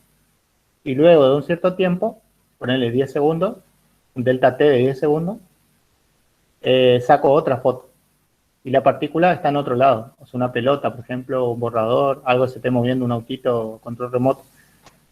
En el medio, yo no sé qué pasó en realidad, pero sé que se desplazó de un lugar a otro. Entonces, el delta dr, el desplazamiento, de alguna manera está asociado a ese movimiento hipotético, ¿cierto?, en línea recta de la partícula, ¿no? Y la velocidad, más o menos, me dice, justamente un concepto de velocidad media, me dice en ese intervalo cómo espero que se haya movido, ¿cierto? ¿Está bien? Bueno, esta velocidad media, las componentes son, evidentemente, son las componentes. O sea, este es el cambio en X, y este es el cambio en Y, y este es el intervalo de tiempo, ¿cierto? Que en ambos casos obviamente es el mismo, ¿no? Entonces la componente de la velocidad media en X y en Y son las velocidades medias en X y la velocidad media en Y, si querés. Así definido como si se estuviera moviendo en esa dirección solamente. Bueno, en el sistema internacional, la velocidad tiene unidades de metro por segundo. ¿Está bien? Metro por segundo, y esa es la unidad de velocidad media. Ahora, por lo que vamos a ver aquí, fíjense, acá tengo un ejemplo. En este ejemplo, ustedes si quieren después lo miran, ¿sí? Básicamente dice, el móvil se encontraba inicialmente en 1 metro, 2 metros, ¿cierto? En la posición 1 metro, 2 metros, que acá está definido como A, punto A, y luego de 2 segundos se desplazó a una posición final, que sería 3 metros, 1 metro, que sería la que acá definimos como B, ¿cierto? Entonces, el desplazamiento sería el vector que va desde A hacia B, este azul, ¿está bien? ¿Sí? De tal manera que el desplazamiento va a ser la diferencia entre el vector B y el vector A. Entonces, las componentes son x sub b menos x sub a, de y sub b menos y sub a. Estos son los componentes, acá están los valores, según el ejemplo, y esto me resulta, cuando le divido por la cantidad de tiempo que le llevó realizar este desplazamiento, eso me da como resultado, en este caso me da que en X se movió a 1 metro por segundo y que en Y retrocedió, si quieren, a razón de, si querés, menos 0,5 metros por segundo en Y. O sea, es como que acá se ve claramente que la partícula se fue en dirección contraria al eje positivo de las Y, ¿no?, que estoy considerando. Mientras que se fue en dirección al semieje positivo de las Y. Bueno, acá está el desplazamiento, y como ustedes ven, la velocidad media es un vector que, al ser fíjense, al ser un escalar, fíjense la definición es que la velocidad media es un escalar, que es la inversa del intervalo de tiempo, por el desplazamiento. Entonces quiere decir que la velocidad media tendría que tener la misma dirección que el desplazamiento, multiplicado por el factor 1 sobre delta t, ¿no?, que hace que los dos vectores deberían ser paralelos, entonces. O sea que por eso lo dibujé a b sub m en esta dirección, y al desplazamiento acá en la misma dirección, o sea, más o menos. Si hubiera estado a escala, sí daba iguales, ¿no? Obviamente este vector es más corto, que este, ¿no? ¿Está bien? Acá no se ve bien, pero debería ser más corto. Por el dibujo no lo puedo hacer. ¿Está bien? Ahora, de vuelta a lo que le decía, la velocidad media no me dice nada de lo que pasó entre el tiempo t sub a y t sub b. O sea, la partícula pudo hacer un rulo acá, por ejemplo, la puedo girar un rulo, y yo no me enteré. ¿Por qué? Básicamente porque yo no estoy sacando la información del movimiento completo, sino que estoy sacando dos momentos cualesquiera, y digo, más o menos se movió así. ¿Está bien? Entonces, bajo esas condiciones, la velocidad media no puede ser una medida precisa del movimiento. ¿Viste? Si yo quiero hacer eso, lo que necesito es caracterizar cómo se movió, o sea, cuánto se movió muy cerca de A. En lugar de que B esté acá, tengo que considerar un desplazamiento muy, muy pequeño, muy cercano a, por acá, ponele, cada vez más cercano. En el límite de que B tienda a A, casi, debería considerar el desplazamiento. Y de esa manera, yo llegaría a un concepto de decir cuánto se movió o cómo se movió mi partícula en A. ¿Viste? Entonces, nosotros sabemos un poco que para definir ese concepto, básicamente tenemos esta herramienta que nos define la velocidad instantánea, que es la derivada. La derivada es ese procedimiento que yo les estaba diciendo, agarrar un desplazamiento para un intervalo de tiempo que sea infinitamente pequeño, o sea, infinitesimal, como se dice. Se hace el límite acá, el límite con delta de t tendiendo a 0, y esto básicamente lo que define es que, entonces, la velocidad instantánea, que depende del tiempo, ¿cierto? Va a ser las derivadas de x respecto al tiempo y la derivada de y respecto al tiempo, ¿no? Estas son las definiciones, las que están acá. La componente x va a ser la derivada de x respecto al tiempo, que es esto, y la derivada de y respecto al tiempo. Esa sería la velocidad instantánea. Entonces, ese concepto, velocidad instantánea, sí me está describiendo el movimiento de manera precisa. ¿Está bien? ¿Sí?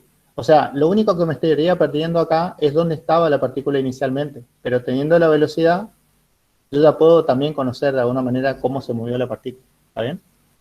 Entonces eso es interesante. Bueno, acá por ejemplo, le doy una idea de la diferencia entre el cálculo de velocidad. Fíjense que le voy a mostrar de vuelta. Para el cálculo de la velocidad media necesitábamos 2 puntos, o sea, 2 puntos separados de un cierto tiempo, ¿no?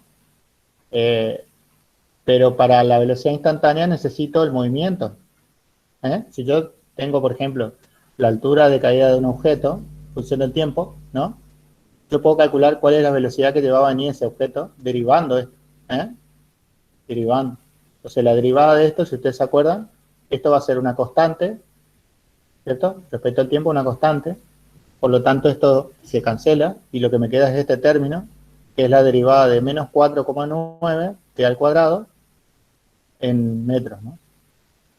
Entonces, lo que hago acá, lo que va a pasar acá es que este 2 va a pasar multiplicando, y 2 por 4,9 me da 9,8 aproximadamente, y el t pierde un factor en la potencia, o sea, en lugar de t cuadrado me queda t.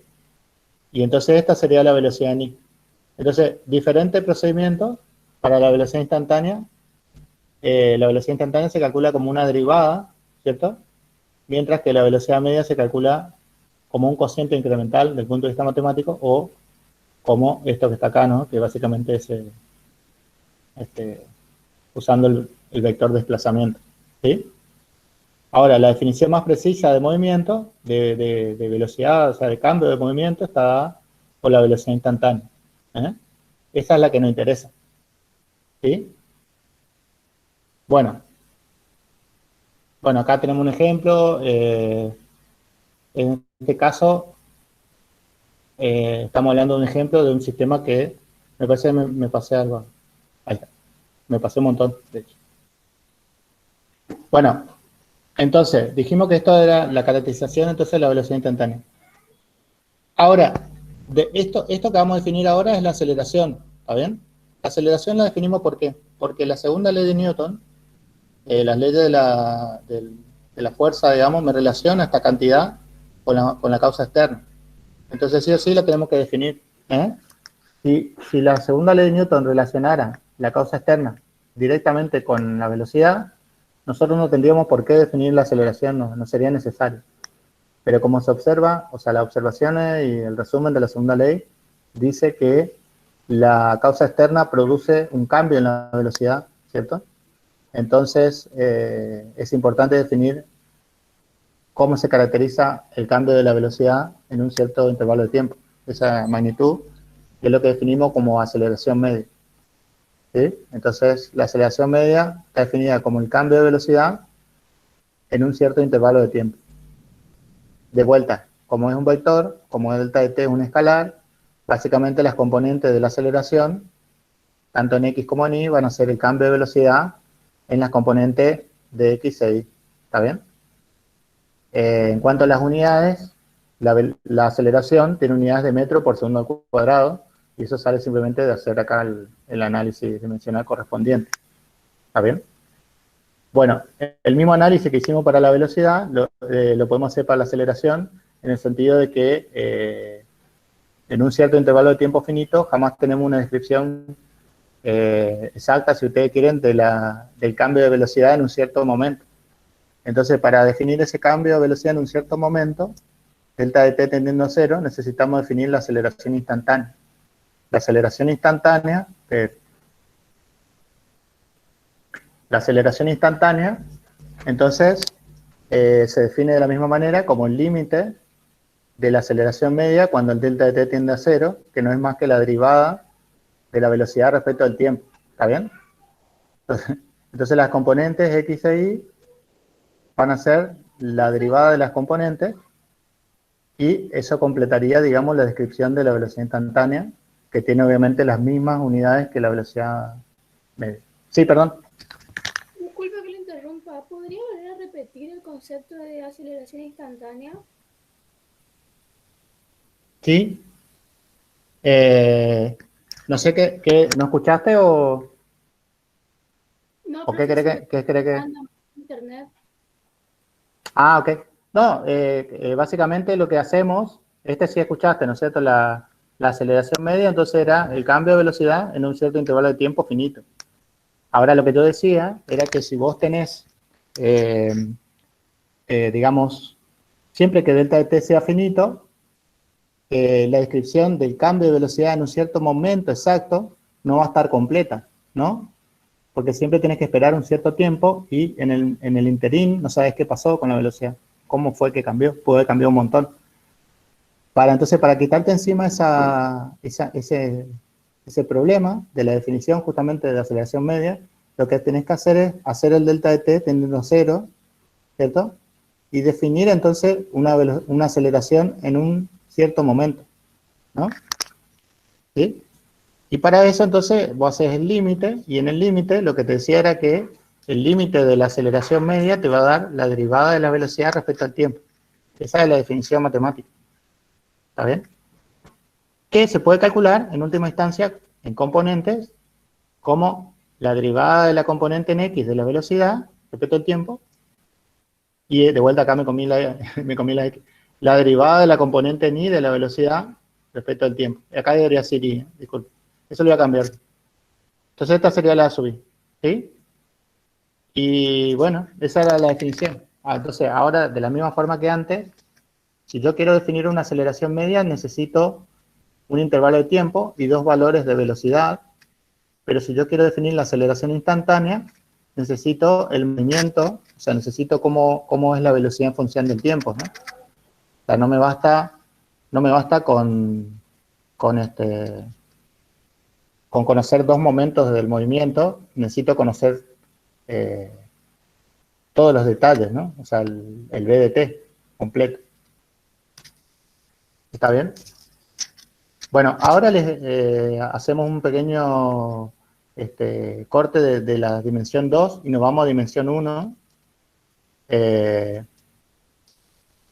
Y les muestro ejemplos, o sea, movimientos de una dimensión. En una dimensión va a ser siempre cuando yo solamente necesito una coordenada para describir el movimiento. Entonces hay dos tipos de desplazamientos horizontales, por ejemplo, como de un autito que está acá. Ese sería un movimiento unidimensional, siempre y cuando no haya esta dirección sea la única y no haya desplazamientos laterales. Y después el otro es la caída de un cuerpo, por ejemplo, en esta, que se deja caer hacia la superficie de la Tierra, o inclusive un cuerpo que se tira hacia arriba siempre que lo tires de manera vertical, ¿no? ¿Está bien? Entonces esos son los ejemplos de movimiento en una dimensión que más o menos vamos a considerar. Entonces habrá autitos y habrá tiros de pelotas, por ejemplo, hacia la superficie de la Tierra. Bueno, en este caso, nosotros vamos a analizar, básicamente, vamos a dividir los movimientos en tres clases. La primera es el movimiento de aceleración nula, y acá están las características. Entonces, acá tengo un texto, que antes estaba en un Word, pero lo puse acá, que dice, si la aceleración es nula, entonces la derivada de la velocidad respecto del tiempo es nula. ¿Está bien? Entonces, si una función tiene derivada nula, quiere decir que la función es constante, ¿cierto? Eso lo saben de cálculo. Entonces quiere decir que la velocidad va a ser un V0, ¿está bien? ¿Sí? Es decir que va a tener un valor fijo, básicamente la velocidad. Bueno, por otro lado, la velocidad que es constante es la derivada de la coordenada X, o sea, de la posición X, si ustedes quieren ahora, porque estamos hablando de una dimensión, de la posición X respecto al tiempo. La derivada de X respecto al tiempo es una constante. Eso implica directamente que X tiene que ser lineal en el tiempo. Eso es también una cuestión de cálculo. O sea, si la derivada es constante, es porque la función es lineal. Entonces, X tiene que tener esta forma, miren, lo que está acá, ¿no? Entonces, un movimiento de aceleración nula, sí o sí va a tener que tener una coordenada X de movimiento, o Y, si es altura, que sea una constante X0, que vendría a ser la posición a tiempo cero, más la velocidad del móvil por el tiempo. La velocidad del móvil es V0 constante. ¿Sí? Ese es el movimiento de aceleración nula o movimiento rectilíneo uniforme, que le llaman por ahí algunos. Bueno, la gráfica de este movimiento es una recta. ¿Sí? La pendiente de la recta está asociada a V0. Y la coordenada al origen, la ordenada al origen es la posición inicial. ¿Está bien? Eso en X de t. Esto es X de t. Ahora, derivando, ¿no es cierto? Sabíamos que la velocidad era constante. Entonces, si yo grafico la velocidad en función del tiempo, acá, por ejemplo, tengo el valor de V0. Y como es constante, tiro ahí la constante, pim, pum, pa. ¿No es cierto? La constante iría acá. En este caso parece que fuera negativa la constante, lo cual es compatible con esto, ¿no? Porque si la recta tiene pendiente hacia abajo, es porque la pendiente es negativa. Entonces, V0 iría acá, esto es V0. Y en última instancia, como sabemos que el movimiento tiene aceleración nula, cuando graficamos la aceleración en función del tiempo, debería dar esto, donde acá el rojo debería coincidir en realidad con el eje de los tiempos, ¿no? ¿Está bien? ¿Sí? Entonces, los gráficos que uno espera para un movimiento de aceleración nula, de X en función del tiempo, de B en función del tiempo y A en función del tiempo, son estos tres de aquí, ¿no? ¿Está bien? Son estos tres de aquí. Ese es el movimiento uniforme. ¿Está bien? Bueno, acá sí, ahora sí, un ejemplo. Acá te dice que un avión se mueve a una cierta velocidad uniforme. En este caso dice que es 50 metros por segundo. Pim, pum, pam. Se fija un sistema de coordenadas, el cual la dirección de movimiento del avión coincide con el eje de las X positivas, ¿no? ¿Está bien? Además dice, inicialmente el avión se encuentra a 100 metros del origen de coordenadas. Entonces dice, el punto A, encontrar las ecuaciones que describen la posición del avión en función del tiempo. Y en el ítem B, encontrar el desplazamiento del avión luego de 10 segundos. Entonces, bueno, evidentemente dice que el avión se mueve con velocidad uniforme y además fijamos un sistema de coordenadas que está en la misma, el eje X está en la misma dirección del movimiento, de tal manera que está ubicado de esta manera, ¿ven? El eje X coincide con la dirección de movimiento del avión. Y además, inicialmente, el origen de coordenadas está a una distancia X0, que es 100 metros. ¿Está bien? Entonces, por lo tanto, las ecuaciones son básicamente X0, que son 100 metros, y la velocidad del avión, 50 metros por segundo, por el tiempo. ¿Está bien? Eso sería el ítem A. Y para el ítem B dice el desplazamiento. ¿Está bien? O sea, no dice encontrar la posición del avión luego de 10 segundos. Dice el desplazamiento. Entonces, para encontrar el desplazamiento, lo que tenemos que hacer es la diferencia entre la posición inicial y la posición a los 10 segundos. Lo cual, si hacemos la cuentita, usando esta ecuación, me va a dar que es la velocidad por la diferencia de los tiempos, y la diferencia de los tiempos es el intervalo de tiempo, ¿no? O sea, luego de 10 segundos, quiere decir que transcurrieron 10 segundos, o sea que T1 menos T0 son, efectivamente, 10 segundos, ¿está bien? Entonces, multiplicás el valor de la velocidad del avión por esto y me da el resultado. Decía que se desplazó, entonces, 500 metros. Entonces, si yo agarro y miro acá, por ejemplo, me quedaría, por ejemplo, si fuera la final, entre este punto y este amarillo, tendría que haber un desplazamiento de 500 metros. Una distancia, si quieren, de 500 metros, pero el desplazamiento tiene signo, o sea que te está diciendo el signo, te está diciendo que se movió hacia la derecha. ¿Está bien? Bueno, es un ejemplito donde usamos el movimiento uniforme como para describir el movimiento de un avión en este caso. Fíjense, está claro ahí en el dato del problema que se plantea que el movimiento de entrada ya te dice que es uniforme, ¿está bien? O sea, no te está diciendo otra cosa. Entonces, eso justifica de alguna manera de que yo puedo usar estas ecuaciones. Que yo puedo usar estas ecuaciones de aquí.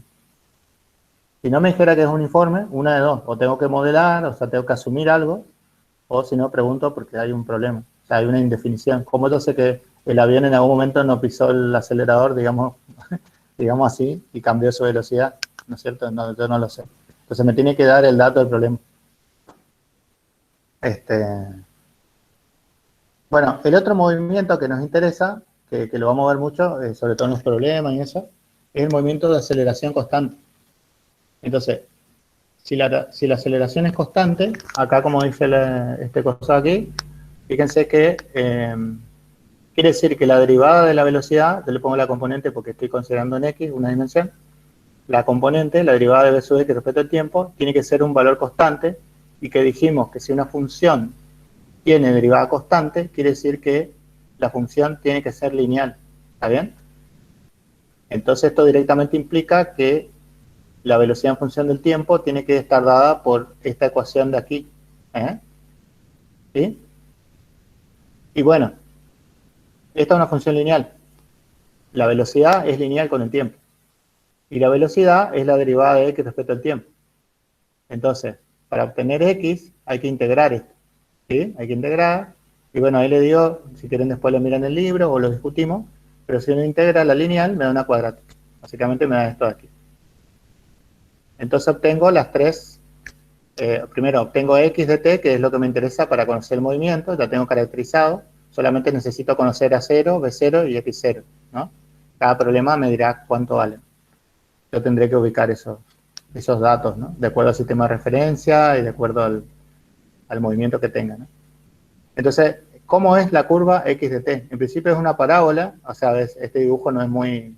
está hecho medio a mano, o sea, no es una parábola esto, pero debería ser una parábola.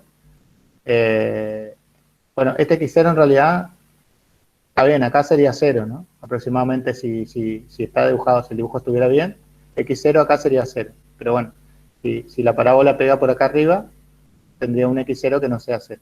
¿Está bien? Bueno, después tengo una parábola para x de t, por otro lado, para la velocidad en función del tiempo, ven que tengo una lineal, donde la ordenada al origen es B0, y donde la pendiente está asociada al valor mismo de la aceleración, ¿sí? Eso lo pueden ver ahí. Y por último, la aceleración ya ahora no es 0, sino que tiene un valor que puede ser positivo o negativo. Esa es la componente de la aceleración en la dirección X, ¿cierto? Que es la única dirección de movimiento en el problema que planteamos. Esta dirección, como yo les decía, puede ser vertical o puede ser horizontal. No estamos diciendo particularmente cuál es el origen, solamente que es en una dimensión y que la aceleración es constante. Bueno, entonces acá le daría un ejemplo. Ok, por ejemplo, en este caso tengo acá se supone que estoy tirando, acá está la flecha roja indicando que estoy tirando de un cuerpo, ¿cierto? Entonces, al tirarle le estoy provocando una aceleración constante. O sea, ya me plantea el ejemplo, me lo dice directamente. Bueno, en la dirección horizontal, está la dirección horizontal, y dice que tiene una aceleración que ya me da de datos, y como ven, la aceleración que me da es constante, ¿cierto? Bueno, entonces me pregunta cuál es la velocidad que desarrolla el móvil al recorrer 10 metros. Entonces acá tengo que fijar un sistema de coordenadas, ¿cierto? Entonces empiezo donde el cuerpo parte, desde ahí, tiempo igual a 0, ahí empieza el origen de coordenadas, y el origen de coordenadas coincide con la dirección de movimiento, ¿no? O sea, el origen, el semieje positivo de las X que elijo está hacia la dirección en la que se mueve el objeto. En este caso sumo a la derecha, ¿no? ¿Está bien? Bueno, y acá está la solución. Entonces, como el ejemplo, es un ejemplo de aceleración constante, tengo dos ecuaciones. La primera es la que asocia la velocidad con el tiempo, ¿cierto? Y la segunda es la que asocia la posición con el tiempo. Como dice que parte del reposo, y si no lo dice lo invento, debería decirlo, ¿cierto? Parte del reposo, la velocidad de 0 es 0, ¿no? Como yo elegí el origen de coordenadas en el punto de partida del móvil, entonces x0 tiene que ser 0. Entonces, estas dos ecuaciones, que eran generales, ahora se particularizan en estas dos ecuaciones más sensibles. A mí me está diciendo cuál es la velocidad que tendría el móvil cuando recorre 10 metros. Entonces, como acá yo conozco x y conozco la aceleración, pero no conozco el tiempo, y lo mismo acá, no conozco el tiempo, ¿cierto? Sí conozco la aceleración, y acá tengo mi incógnita. Entonces lo que me conviene es, en lugar de t acá, poner el cociente entre b y a. B y a, y lo meto acá adentro, y obtengo esta ecuación de aquí, que lo que hace es me relaciona velocidad con posición y aceleración.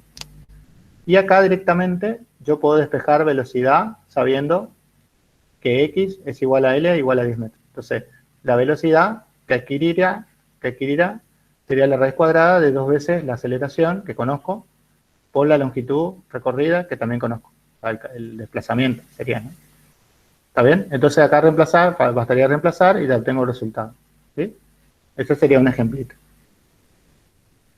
Después tengo otro ejemplo que es muy significativo, que es la caída de un cuerpo. En este caso, para mí es lo mismo, cualquiera de los dos, o sea, dejo caer un cuerpo de una cierta altura o arrojo un cuerpo hacia arriba, verticalmente, con una cierta velocidad inicial. Los dos son, si ustedes quieren, a mi criterio, por lo menos son el mismo tipo de problema, que es el movimiento de un objeto cercano a la superficie terrestre. Entonces, ¿qué ocurre con los objetos que están moviéndose cerca de la superficie terrestre? Nosotros vamos a asumir, si quieren experimentalmente o por habiendo leído, que un cuerpo cercano a la superficie terrestre experimenta una aceleración hacia la Tierra de módulo 9,8 metros por segundo al cuadrado. Eso lo vamos a tomar como un hecho, ¿está bien? Entonces, cualquier cuerpo que esté cercano a la Tierra, independientemente de su posición, siempre que sea medianamente cercana, sobre él actúa una aceleración constante que tiene este valor. Hacia abajo, ¿cierto? Hacia la Tierra, dice. O sea, entonces la flecha va hacia la Tierra, o sea, hacia abajo. ¿Está bien? ¿Sí? Entonces arrojo el cuerpo hacia arriba y sobre él automáticamente actúa una aceleración hacia abajo de módulo 9,8 metros por segundo al cuadrado. Bueno, ahora que le comenté eso, que es muy importante en todos los problemas de caídas de cuerpos cercanos a la superficie terrestre, les digo que obviamente esto cuando el cuerpo es libre, si está en un plano inclinado, esto ya no es válido. Después vamos a ver cómo se resuelve ese caso. Bueno, entonces acá dice el ejemplo, se arroja un cuerpo de masa m hacia arriba con una velocidad inicial de 2 metros por segundo, o sea, conozco esta velocidad v, y dice, encontrar cuánto tiempo tarda en caer desde que se lo tira hacia arriba. ¿Está bien? Entonces, lo primero que hay que hacer de vuelta es definir el sistema de coordenadas. Lo definimos desde el punto de lanzamiento, el 0, ¿cierto? En altura. X no importa, porque el cuerpo se mueve en la dirección vertical. Y vamos a definir que todos los vectores que apunten hacia arriba son positivos, en el sentido de que el semieje positivo de las X está hacia arriba. O sea, B, por ejemplo, va a ser positivo. ¿Por qué? Porque apunta en la dirección positiva de las Y. Y A apunta en dirección contraria, ¿no? Porque apunta hacia la Tierra. Entonces esta A va a ser negativa, va a tener componente negativo. Bueno, entonces, Sabemos que el módulo de la aceleración es g igual a 9,8 metros sobre segundo al cuadrado, constante. El movimiento es rectilíneo uniformemente variado o de aceleración constante. Entonces las ecuaciones van a ser estas que están aquí, donde el único reemplazo que hice es que en lugar de x uso y. ¿Está bien? La aceleración en y va a ser menos el valor de g. Menos el valor de g. ¿G cuánto vale? Esto. G vale 9,8 metros sobre segundo al cuadrado, positivo. Entonces, ahí va a ser menos el valor de g. ¿Sí? G no tiene signo, ¿eh? ¿Está bien? Entonces, acá le meto específicamente que apunta hacia abajo. Bueno, después, inicialmente, es tirado hacia arriba, con una velocidad inicial. Como es tirado hacia arriba, la velocidad de 0 en y va a ser positiva 2 metros por segundo. Reemplazo todo eso acá, ¿viste? Acá ya le puse el signo explícito de que apunta hacia abajo, está acá, ¿no? Este menos. Y g es 9,8 metros sobre segundo al cuadrado. No tiene signo g, o sea, g es positivo de vuelta, como le dije. Bueno, ahora analicemos qué implica decir que preguntarse cuándo cae la pelota, ¿no? La pelota, o sea, el móvil lo tiro desde el punto inicial que yo mismo elegí, que es altura 0. ¿Está bien? La pelota o el móvil sube, empieza a subir, sube, hasta que llega a un punto de altura máximo y luego empieza a bajar, cae. Eso es lo que observamos nosotros, usualmente, ¿no? Cae, y bueno, cuando llega al punto inicial, ¿cierto? Ahí se supone que el sistema cayó, ¿cierto? O sea, cayó se define entonces el momento en el cual primero tiré para arriba, sube la partícula, llega a su punto máximo, cae, hasta que llegó al punto inicial. Ahí decimos que cuando llega a ese punto decimos que cayó, ¿cierto? Ese es el momento de caída. En ese momento, la altura, ¿sí? La altura es 0, básicamente, ¿sí? O sea, hay dos momentos en los cuales la altura es 0. El momento inicial, cuando yo lanzo la pelota, que no me interesa, y el segundo momento es el momento final, que sí me interesa. A eso le llamamos tiempo de vuelo. Entonces acá tiramos que y tiene que ser 0, planteamos esa ecuación y vemos cuánto debería valer la incógnita, que es el tiempo. Fíjense que si ustedes miran, esta ecuación tiene dos soluciones, porque tiempo igual a 0 es solución, pero ese justamente es el tiempo de lanzamiento, que no me interesa. Entonces, el que me interesa es el otro tiempo. Saco factor común de t sub b, y sé que t sub b no es 0, así que divido por t sub b si quieren, y despejo t sub b, y me da esto de aquí. ¿Está bien? Y bueno, ahí reemplazo, acá pongo 9,8, acá pongo 2 y obtengo el resultado. Pero lo más importante es que el valor del tiempo sub b se puede obtener de manera bastante directa, ¿sí? Bueno, con esto, básicamente, les di dos ejemplos de las cosas que vamos a ver mayormente. Después, como último ejemplo, recuerden que si, en general, la aceleración puede no ser constante, ¿sí? La aceleración puede ser variable y en ese caso, para obtener el movimiento, vamos a necesitar conocer qué forma tiene esta aceleración en función del tiempo, exactamente, de manera de poder, a partir de integrales, sacar la velocidad y el desplazamiento, o sea, la posición, perdón, la posición. Pero una cosa interesante es que esto se cumple, esto de acá, miren, en cualquier caso, esto es general. El área bajo la curva A, en función del tiempo, me da el cambio total de velocidad entre los puntos que estoy considerando.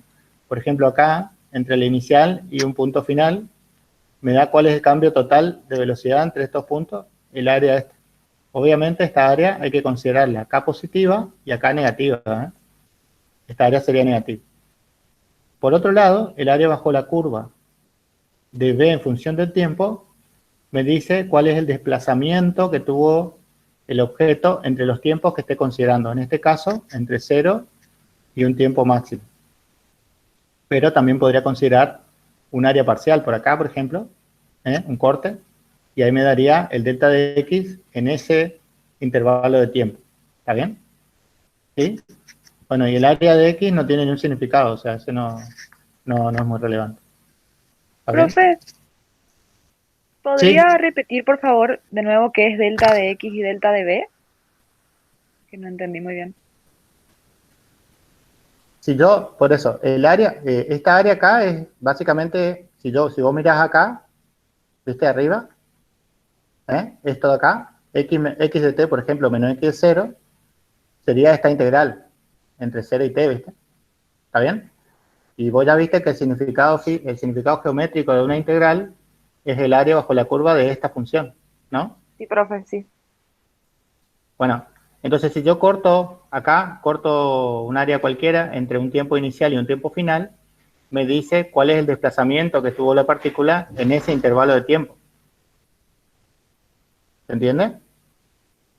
Sí, sí, Por profe. ejemplo, acá...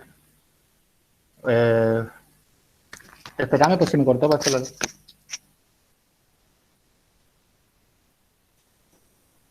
No, perdón. Estamos todavía, estoy conectado, ¿no? Igual ya estoy terminando. profe. Pero, bueno. Bueno, entonces lo mismo pasa con la aceleración. Fíjate, si vos te fijas el área bajo la curva de la aceleración en función del tiempo, acá tenés lo mismo. La aceleración integrada te da el cambio de velocidad. Entonces agarrá dos tiempos cualesquiera y fíjate el área que tenés abajo de esta curva de aceleración en función del tiempo, y eso me dice cuánto cambió la velocidad en ese intervalo de tiempo. Ah, ahí bien? está, profe. Sí, sí, gracias. Bien, entonces, tanto para aceleración como para velocidad hay un significado geométrico y físico del área, de un área parcial, ¿viste? Pero para X no. Para X no, porque X no, la integral de X no tiene ningún significado. Entonces, por ejemplo, si vos tenés la integral de la velocidad, te da el desplazamiento, y si tenés la integral de la aceleración, te da el cambio de velocidad. Esa sería la idea. ¿Está bien?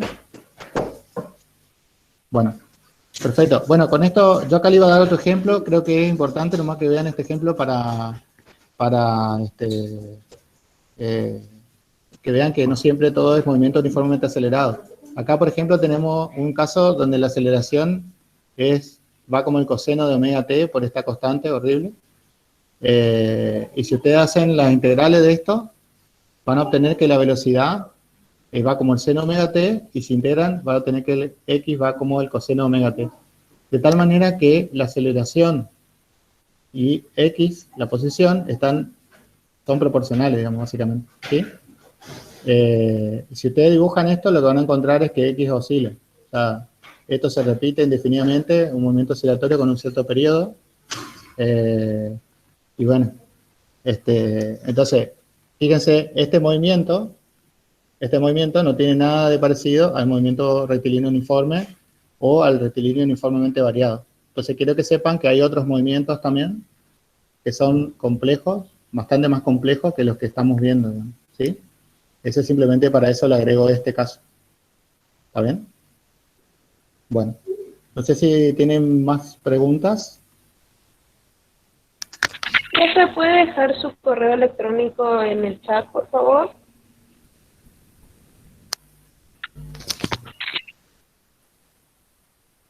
Sí, Lara, está en el aula también, ¿eh? O sea, yo ahí, está bien, en el aula está, pero está en una pregunta sobre los finales, que si quieren hacer consulta, que le escriban a Alba o me escriban a mí, dice ahí. Pero bueno, si no está en el aula, te escribo, te mando. ¿Está bien? Bueno, ¿tienen alguna pregunta?